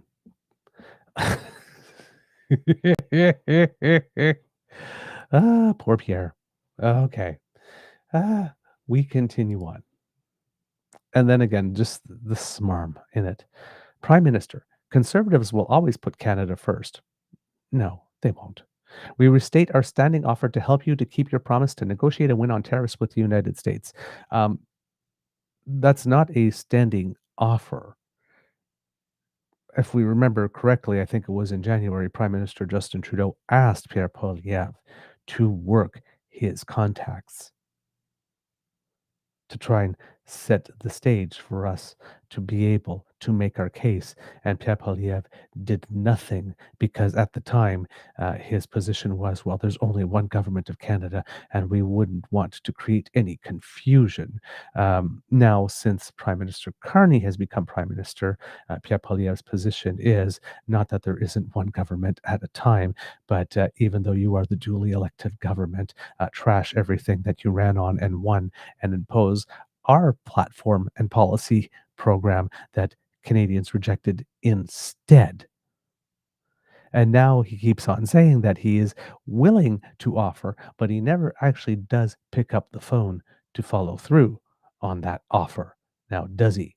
Just like he didn't And also begs the question, well, if you couldn't have a standing offer to help when Justin Trudeau is the prime minister and nothing from the United States side has changed, why is there a standing offer now? And why are you waiting for the prime minister's permission? Why don't you just help? So this is not serious. We only ask that you keep your promise in this meeting with the president. You promised a deal by July 21st, 2025. Still no deal. You promised to negotiate a win, in quotes. And now U.S. tariffs on Canada are twice as high as when you were elected, saying you would get rid of them.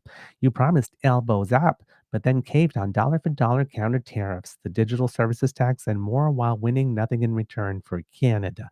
Of course, as we all know, we can't do dollar for dollar tariffs with the United States. And I believe that that was a Trudeau promise early on, and that had been pulled back even during his time, just because the size of the economies are so much larger. If we did dollar for dollar tariffs with the United States, at some point we would run out of dollars. The United States would still have a lot more economy. And the digital services tax that the conservatives didn't like. And again, we still do not know if it was winning nothing in return for Canada just because it wasn't announced simultaneously. Right? You promised jobs, then killed 86,000 of them. That has absolutely nothing to do with what's going on right now. And of course, the fact that we lost 86,000 jobs in the world of Pierre has nothing to do with the fact that we have tariffs. You promised the fastest growing economy in G7 and delivered the fastest shrinking economy in the G7. I would like a fact check on that. Thank you very much, because according to July's numbers, that boost in economic growth of 0.2%, if it maintained itself for 12 full months, would be annualized economic growth of 2.4%, which in these current economic conditions would not be bad and probably not be among the fastest shrinking in the G7. Canadians suffering in your weak economy have no more time for you to bask in globetrotting, photo ops, handshakes, and press conference, but we're here to help. No more losing. It's time for you to deliver the promised wins. Get U.S. tariffs off Canadian softwood lumber, as Prime Minister Harper negotiated within 80 days of taking office. No, that didn't happen. They have more than doubled since you took office. Time for the promised win for suffering lumber workers, mills, and towns. Get U.S. tariffs off Canadian steel, aluminum, copper, auto tariffs that have doubled since you took office. Time for your promise win to reverse the damage. So you get the tone here. He does the same thing on get rid of Buy American rules that discriminate against Canadian builders, like you promised. Get rid of all other U.S. tariffs. Apparently, Pierre Poilievre is expecting the Prime Minister to do all this in one meeting today, when nobody else on the planet has managed to do anything remotely like this.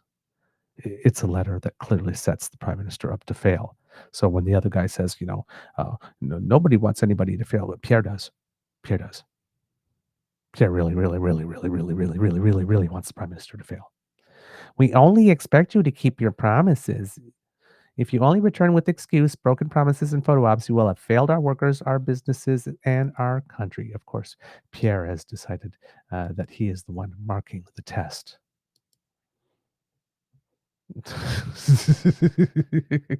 I am always, oh yes. And then after stating all this negative stuff, I'm always to help because we must all put Canada ahead of our parties. Best wishes in Washington, Prime Minister. We are all cheering for a big win for Canada. That's what we call nice nasty.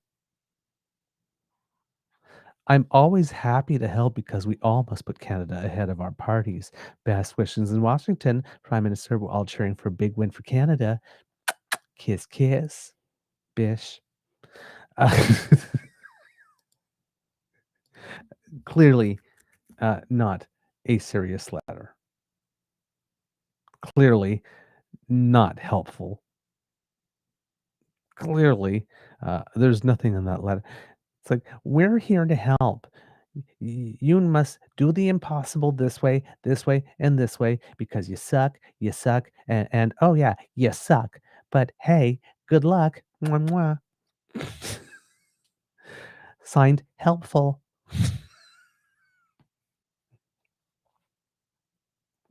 Helpful, emphasis on hell.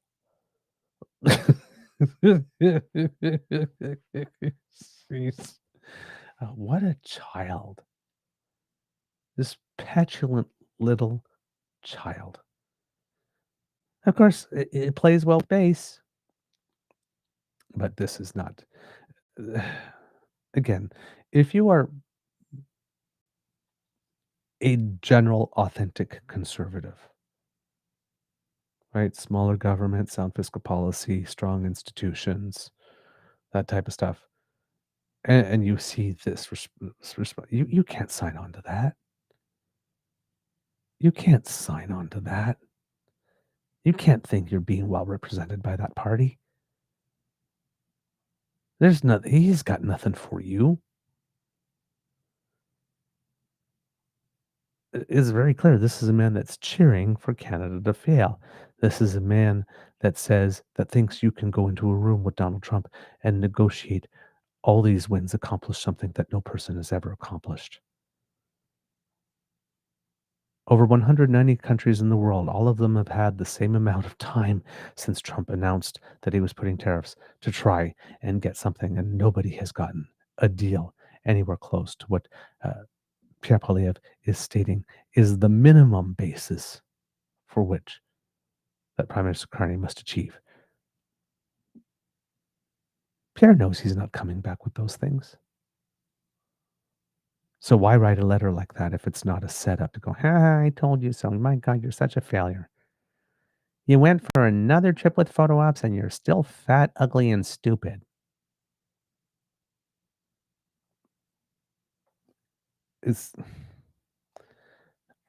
I do not know what it is people see in him as being an alternative and as in any way being better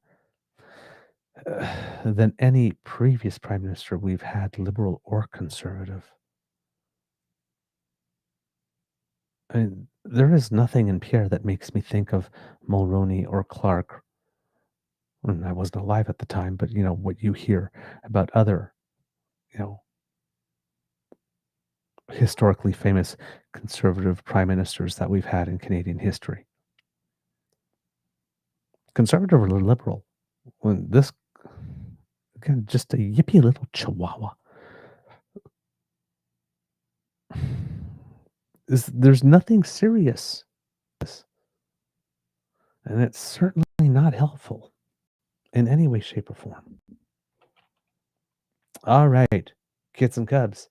I believe that's what we got on this. Let me check if there was one more thing. I believe I did have one more thing, and it has to do with David Coletto of Abacus Polling, who had an interesting statement also on CPAC's primetime politics near the end.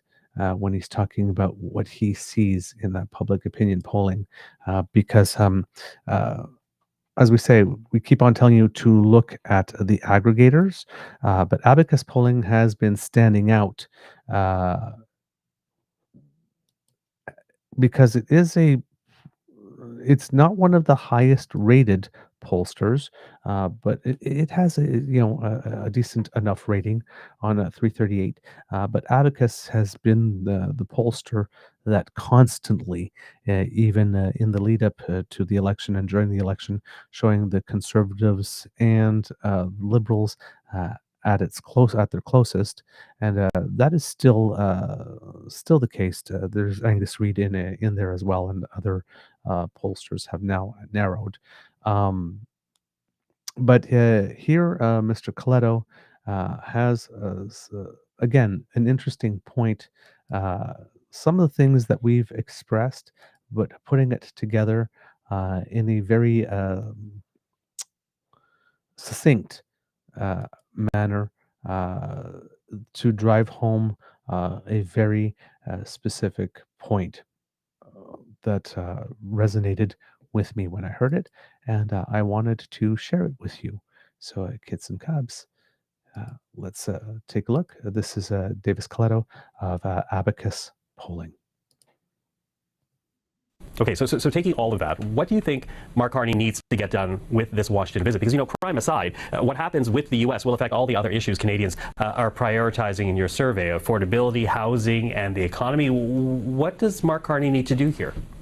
I think it's one word, it's reassurance, right? He's got to signal to the public that he has things under control, that he is focused on trying to get the best deal possible, and that even if we can't, even if the status quo is not going to be, in Kuzma and down the road, that he has a plan to protect people, right? And that's why those who voted for Mark Carney, I think, sent him into this job, is that he was a reassuring figure. He did, demonstrated competence and calmness, and those are the things people want to hear from him. And that's what I would say is job one, is come out of Washington with some sense of clarity for people, because the world is so uncertain. It's that level of uncertainty is through the roof, and that's making people deeply anxious about a whole bunch of things. Mark Carney's job as a leader in this country is to calm people down a little and say, we're going to get through this, and here's the plan to do it. Okay, David Coletta, always appreciate the time. Thank you for that. Thanks, Michael. Take care. So there you go. In terms of what the Prime Minister can continue to do, which is to play on those characteristics of being someone who is reasonable, who is thoughtful, who is measured, who acts with temperance, who has a plan, who can reassure us. One of the things that worked very well during the election is that while Pierre Poilievre was again telling us that we are fat and ugly and stupid and no one would really love us, and we had no choice but him because he's the only one who could love us. Prime Minister Mark Carney was on the other side whispering in our ear sweet nothings about all of the things that we could be and what our potential is. And Canadians reacted much more favorably to that message instead. So that type of rhetoric is the type of stuff that Mark Carney still needs to keep on doing, a bit of the coach thing and pumping us up and giving us the pep talk and letting us know what we can achieve. But definitely, if you watch the conversation between Lady Laura Babcock and me on the O Show, that there could be more connecting the dots in public between the strategy, more regular updates, something like a fireside chat weekly might be a good idea for this Prime Minister to be able to do politics in full sentences and give us constant updates on how our things are going, what expectations are, not leaving all of that territory for Pierre to fill up. So, like I said, we will see more about this over the course of the day. According to iPolitics, there are certain key moments in the day that are going to be important with regard to this meeting. It would seem that the first one, let me see what it is that they have here, because I believe that there's something at around 12:15, if I'm not mistaken. No, yes, there we go. After arriving in Washington, D.C. yesterday evening, Prime Minister Mark Carney is set to make his second visit to the Oval Office later this morning, and a nation will hold its breath, which, according to his advisory, will include an on-camera appearance alongside U.S. President Trump at 11:45 a.m. Eastern Time, before the two leaders retreat behind closed doors for a working lunch at 12:15 p.m. So far, the Prime Minister's itinerary does not include a separate back and forth with reporters following his meeting, but that could be added to the schedule later today.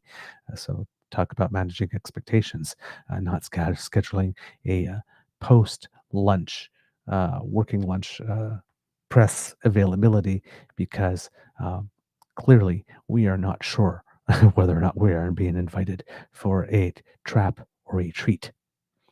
As for what, if anything, could emerge from his tete-a-tete with the president as far as meaningful or even minor or purely symbolic progress towards resolving the ongoing cross-border trade standoff, the pre-trip messaging from the government has made it clear that Carney and his traveling team aren't expecting any major developments, although some unnamed but presumably looped-in sources have floated the idea that there could be some movement towards removing at least some of the tariffs targeting Canadian steel. quote, "We're here to keep building a new economic and security relationship with the United States, one that empowers our workers and businesses with greater certainty and new opportunities," Carney noted in a Twitter post that went up shortly after touching down on American soil. So there is some expectations that if it does go down that route, that some of the things or the framework for that would also serve as a framework by which other sectoral tariffs could be addressed. In other news, briefly, the Prime Minister and Daniel Smith both met again yesterday. The Prime Minister doing his best to make sure that he is having constant communication with Canada's most high maintenance premier. And she is going to wrap up her visit to the capital today by updating reporters on what her office describes as her province's, quote, efforts to work with the federal government to create lasting prosperity for Canadians, blah, blah, blah. And she's going to be doing that around 10 a.m. this morning. Meanwhile, her fellow minister, Northwest Territories Premier R.J. Simpson, is also making the rounds in the precinct today with other members of the Northwest Territories Council of Leaders in a bid to advance key priorities, with more details to be shared during a mid-morning press conference that will focus on, quote, the importance of federal support in securing energy resources, defending Arctic sovereignty, creating and protecting jobs by building infrastructure, and developing the potential of the Northwest Territories' vast reserves of critical minerals. And that should take place at around 10:30. There's a little more activity on the Hill today. The Canadian Alliance on Mental Health and Mental Health co-chairs Elizabeth Budden and Anthony Esposito, along with Canadian Counseling and Psychotherapy Association National Advocacy Lead Vicky Anne Rodrigue, hit the West Block Press Theatre to mark Mental Illness Awareness Week by urging the government to recognize mental health and substance use as a right and take steps to ensure that all Canadians can access timely, equitable mental health and substance use healthcare. And that took place at 8 a.m. It's also, oh, darn. I can't remember now. Oh, darn. Tariq Haddad of Peace by Chocolate had let me know. I think it's Muslim Heritage Month, is it? October? If I'm not mistaken. I believe it's what it's called. Yes, Muslim Heritage Month, October as well. So there you go. Hopefully, there will be many opportunities for our Muslim and brothers and sisters in Canada to highlight things that are culturally important and important as well to their religion, and we can foster a greater understanding and a better coexistence over the course of this month, because as we had mentioned with regard to hate crimes, after Jewish Canadians, Muslims are the second most targeted group based on religion.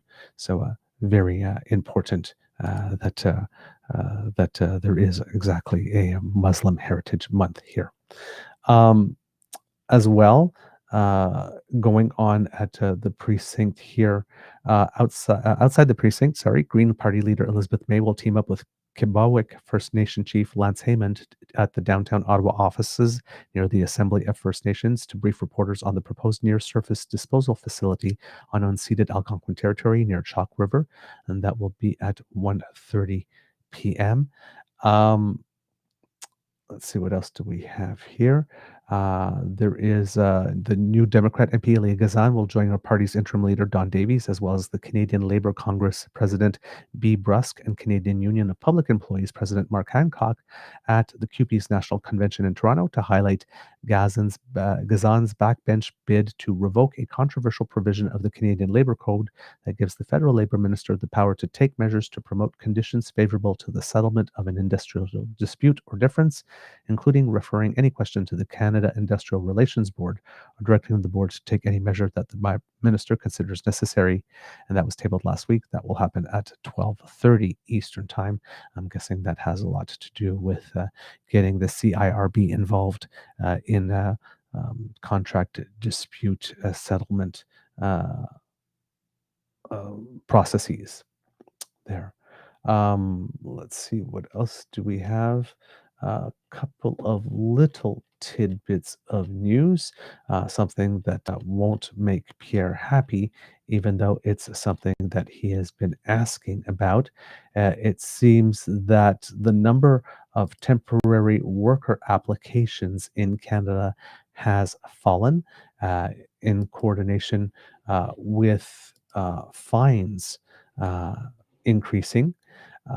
It would seem that there is one company in particular that got fined about $1 million for not doing what it is that it needed to do with regard to that. So good news there. I did have more details about that, but for some reason do not have them handy. So sad to say, unfortunately.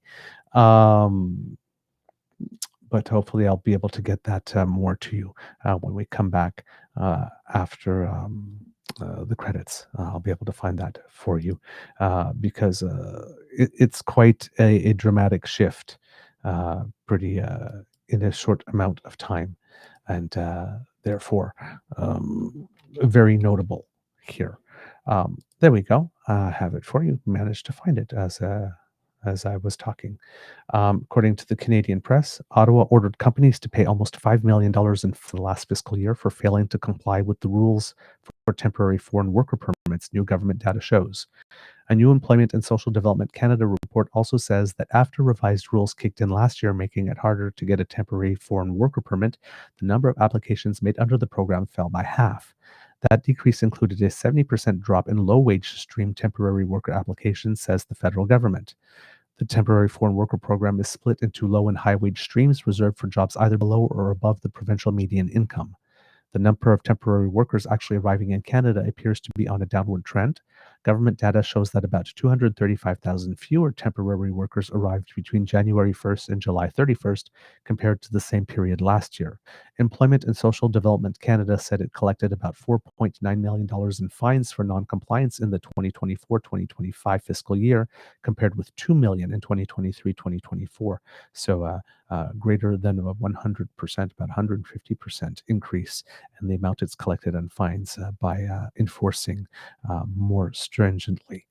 Bolero Shellfish Processing of New Brunswick was fined $1 million, the maximum financial penalty, and was banned from the program for 10 years on September 17th.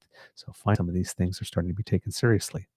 The federal government says Bolero was fined for breaking federal or provincial hiring laws, paying less than the listed offer, and not doing enough to ensure the workplace is free of physical, sexual, financial, and or psychological abuse.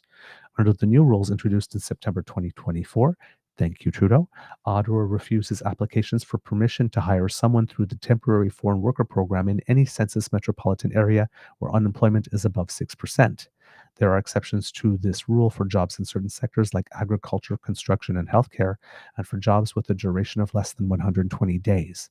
The rules also limit the number of low-wage temporary workers an employer can hire to 10% of the workforce, or 20% for certain sectors, including healthcare, construction, and food manufacturing. Of the roughly 260 non-compliance fines posted publicly since the start of September 2024, about 44% were solely for employers not producing necessary documents to inspectors. High national youth unemployment has put more political pressure on the temporary foreign worker program, which the government says accounts for only about 1% of the national workforce. The Conservatives recently began to call for the program to be terminated, which is dumb. Quote, the program should be abolished immediately, Conservative immigration critic Michelle Rempel-Garner said on Monday on her way into question period, which of course raised the backs of the Canadian. Oh God, I keep on today, and my recall is not great. Dan Kelly is the head of the organization. I can't remember it. Sorry, Kits and Cups, taking another look at it for you here. It's Canadian Federation of Independent Business. I might, I think that's what it is. The Canadian Federation for International. Yes, there we go. independent business, not international business, Canadian Federation of Independent Business. They were very, very quick to react to that suggestion that the program should be terminated altogether and said, like, what the hell are you, not what the hell are you thinking, but are you thinking on this one? So again, another unserious intervention by the Conservatives, but to play to the base, the anti-immigrant sentiment. But there we go. Movement has already been achieved on that rather dramatically, and with the increase on fines as well, acting not only on the people that are coming here, but on the employer. Final little bit of news that is of importance. The budget will be coming on November 4th, and it was announced yesterday that this will be a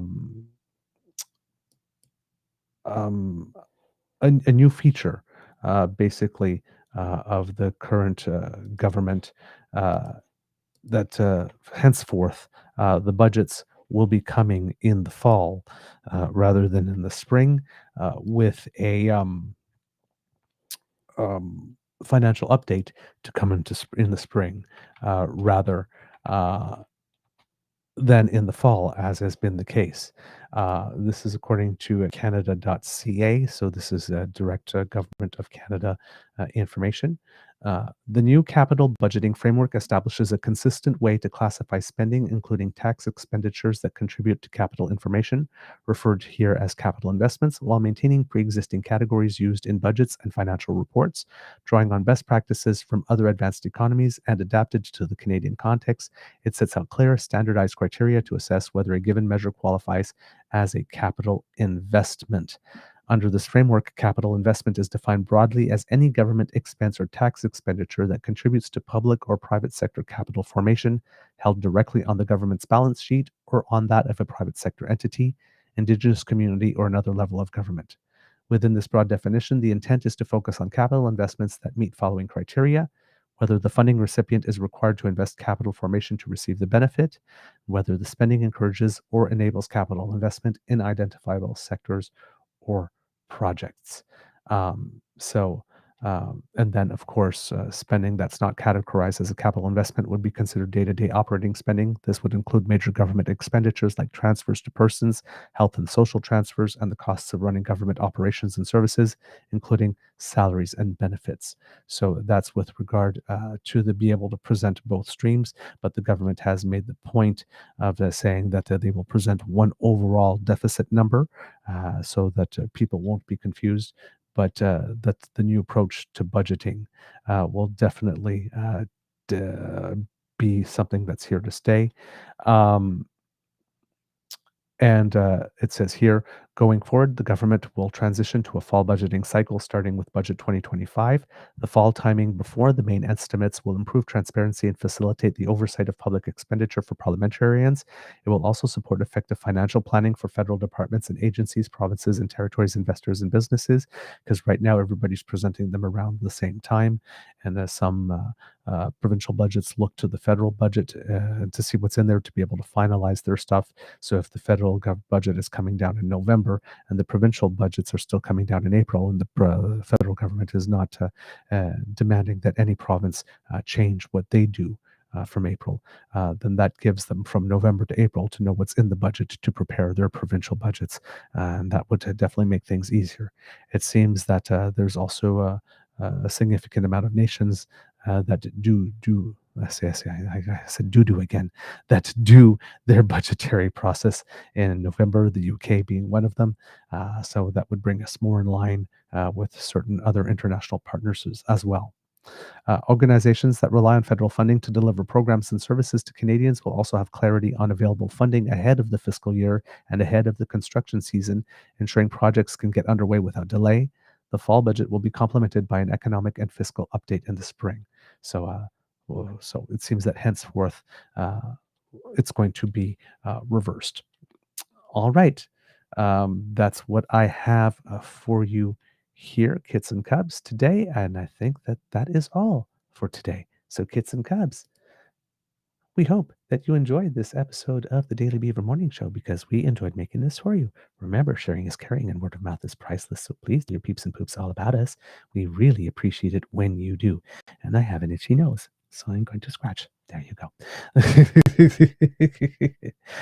Kids and Cubs, if you would like us to help you because you are a kit on the go and sometimes you don't have time to watch the show on YouTube with DAMFAM or at your own convenience because you're making democracy happen or making the world a better place or taking care of your family or just taking some time for self-care.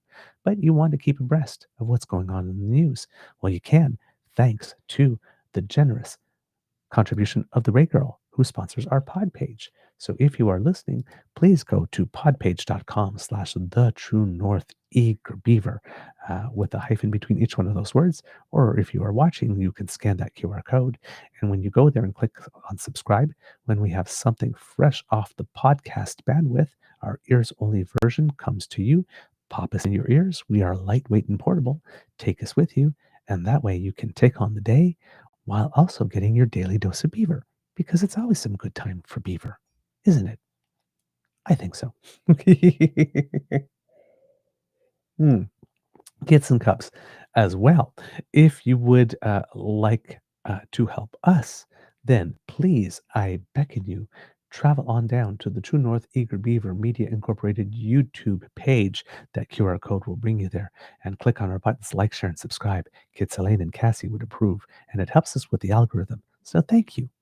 And if you would like to help us in other ways, because we do incur some costs to bring the show to you, you can go to our coffee page, ko-fi.com/eagerbeaver, all in one word, and make a contribution to the Emergency Hydration Fund here at the Beaver Lodge, because a moist beaver is a happy beaver. Thank you for all of your support and your encouragement, whether you donate by coffee or via the chat feature. I don't see, again, I'm losing my words today. I don't know what it is today. By the super chat feature on YouTube, or by buying a membership, or of course, if you are doing the Buy Canadian thing, truenortheagerbeaver@gmail.com being our email address, giving us a bank-to-bank transfer to block out the US CE Tech Bros and ensure that we get 100% of your donation. Now, if you are not able to make a donation financially, remember the gifts of your attention and participation are the ones that matter the most to us, and we love to hear from you. So please write to us at truenortheagerbeaver@gmail.com. That's the exact same email address. You can use it for both, and let us know what you think about the show, good, bad, or ugly. If ugly, be gentle, because we are sensitive creatures. And also send us any suggestions that you might have for people we could interview. And if you have a small home-based business or know somebody who does, or are part of a community group and you're organizing an activity and would like to advertise it, please do contact us. We have very, very, very reasonable rates. And especially if you're a community group, we know that your budgets aren't huge. Don't worry. We can definitely make a deal. So contact us. We would be happy to be able to open up our platform to you. All right. Kids and Cubs, because democracy is something that you do, remember forever-canadian.ca. That's the website you go to find out where are the pop-up locations to sign in order to create a citizens initiative ballot question on Alberta remaining in Canada. Thomas Lukasik and his band of volunteers are doing some very good work. You can also make a pledge to support them financially, because they too incur costs in trying to collect those signatures. About 300,000 are needed. They've got 230,000 already, so well on the way, with about a month left to go to collect signatures. So please do that. And of course, if you'd like to become a canvasser yourself, always very important, especially if you happen to live in an apartment building. Having a canvasser within the building is always very helpful. That's where you would go as well in order to indicate your interest and receive your training, because for this, every signature needs to be witnessed, and therefore there need to be signature canvassers out there. So thank you for all that you are doing. If you live in Newfoundland and Labrador, remember tomorrow, if you are in St. John's, that's the day for municipal elections voting. It was delayed as a result of the Canada Post strike, but please do that. And of course, on October 14th, the provincial election. So please look into that also very, very important for you. Whoops. Not sure what's going on there. That was weird. Sorry, something weird appeared on my screen. So please do plan your vote. Remember, friends don't let friends vote alone, and get ready for that. And of course, if you're on the Yukon Territory, your territorial election is coming forth on November 3rd, I believe it is. So again, find out about your candidates, help and volunteer to support one if one speaks to you, and of course, call your electoral body, and maybe you would like to volunteer at a polling station this year. It's always a wonderful experience, and I recommend it to everyone. Of course, as well, petition E6679 rcommons.ca. Later on today, we will be recording an interview with Mr. Fed Sanchez, who is one of the persons who spearheaded this initiative, and we'll be able to have our conversation with him for you soon on our show. And we are looking forward to hear more about what motivated him to put that in process, and how pleased he is with the reaction to date. They should be rather pleased, because the petition is doing well, but it could always be doing better, kits and cubs. We have 32,872 signatures so far. And once again, I am going to put a link in the chat in case you have not seen it. Please go do and sign. I have, and I encourage you to do as well. All right, kits and cubs.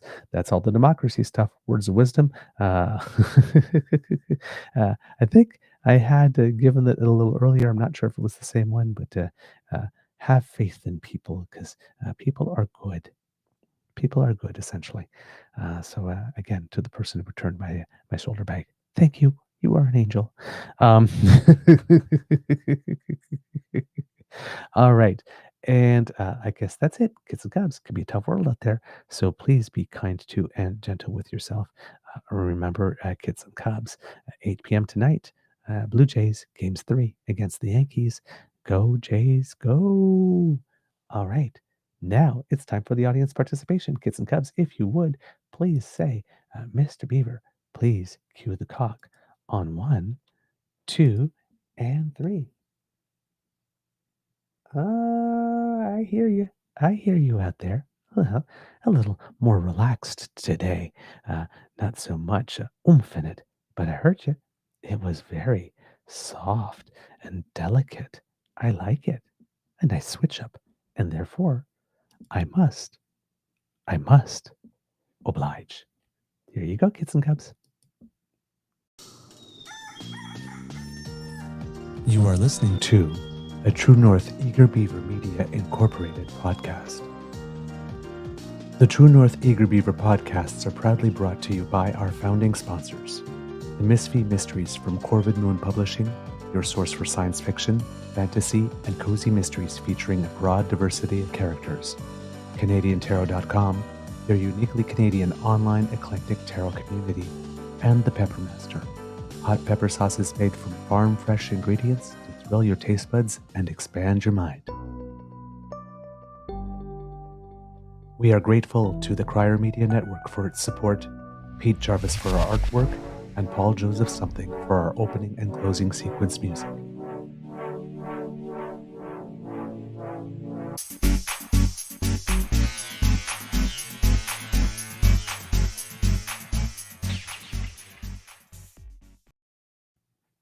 All right, kits and cubs, just a little Easter egg for you. If you happen to be living on the Rock, today is advanced polling day in Newfoundland and Labrador. Polls will be open from 8 a.m. to 8 p.m. on the island and half an hour earlier in most of Labrador. As a result of the ongoing labor disruption in mail service, the normal household delivery of voter information cards is not available. Voter information cards are not required to vote. They are distributed for informational purposes only, as they provide specific locations and times. So please go to the Elections Newfoundland and Labrador website and make sure what your voter ID requirements are, and make sure you have that with you. Again, a voter information card is not necessary to be able to vote. You just need to prove your identity and your address, that you are a resident of the province to be able to vote. So today is the advanced polling day. Please go out and cast your vote, and hopefully when it comes, and if you aren't able to vote today, then of course election day is on October 14th. And remember that even though that this is advanced polling day, you can still go to the main offices in your area in order to be able to cast an early vote at the main office, of course, as well. Here, according to the CBC, just hoping to get some additional information here. Advanced polls are open in all 40 districts across the province, so that's good to know. So everyone will have eligibility to be able to go early. And the live broadcast leaders debate will be happening Wednesday night. So advanced polling is open a little bit before that debate. The NDP is the only party so far to have released a fully costed platform prior to advanced voting.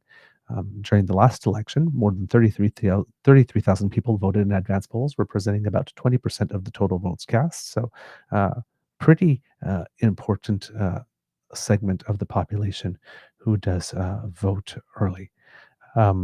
It says there is also on CBC a platform tracker that you can find, and I'm going to put that in the chat for you, kits and cubs, so that if you are living on the rock and need to find it, you can.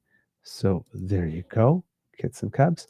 And if you are listening, the platform tracker can be found at, come on computer, work with me here, News Interactives, all in one word, cbc.ca/features/2025/Newfoundland-party-platforms.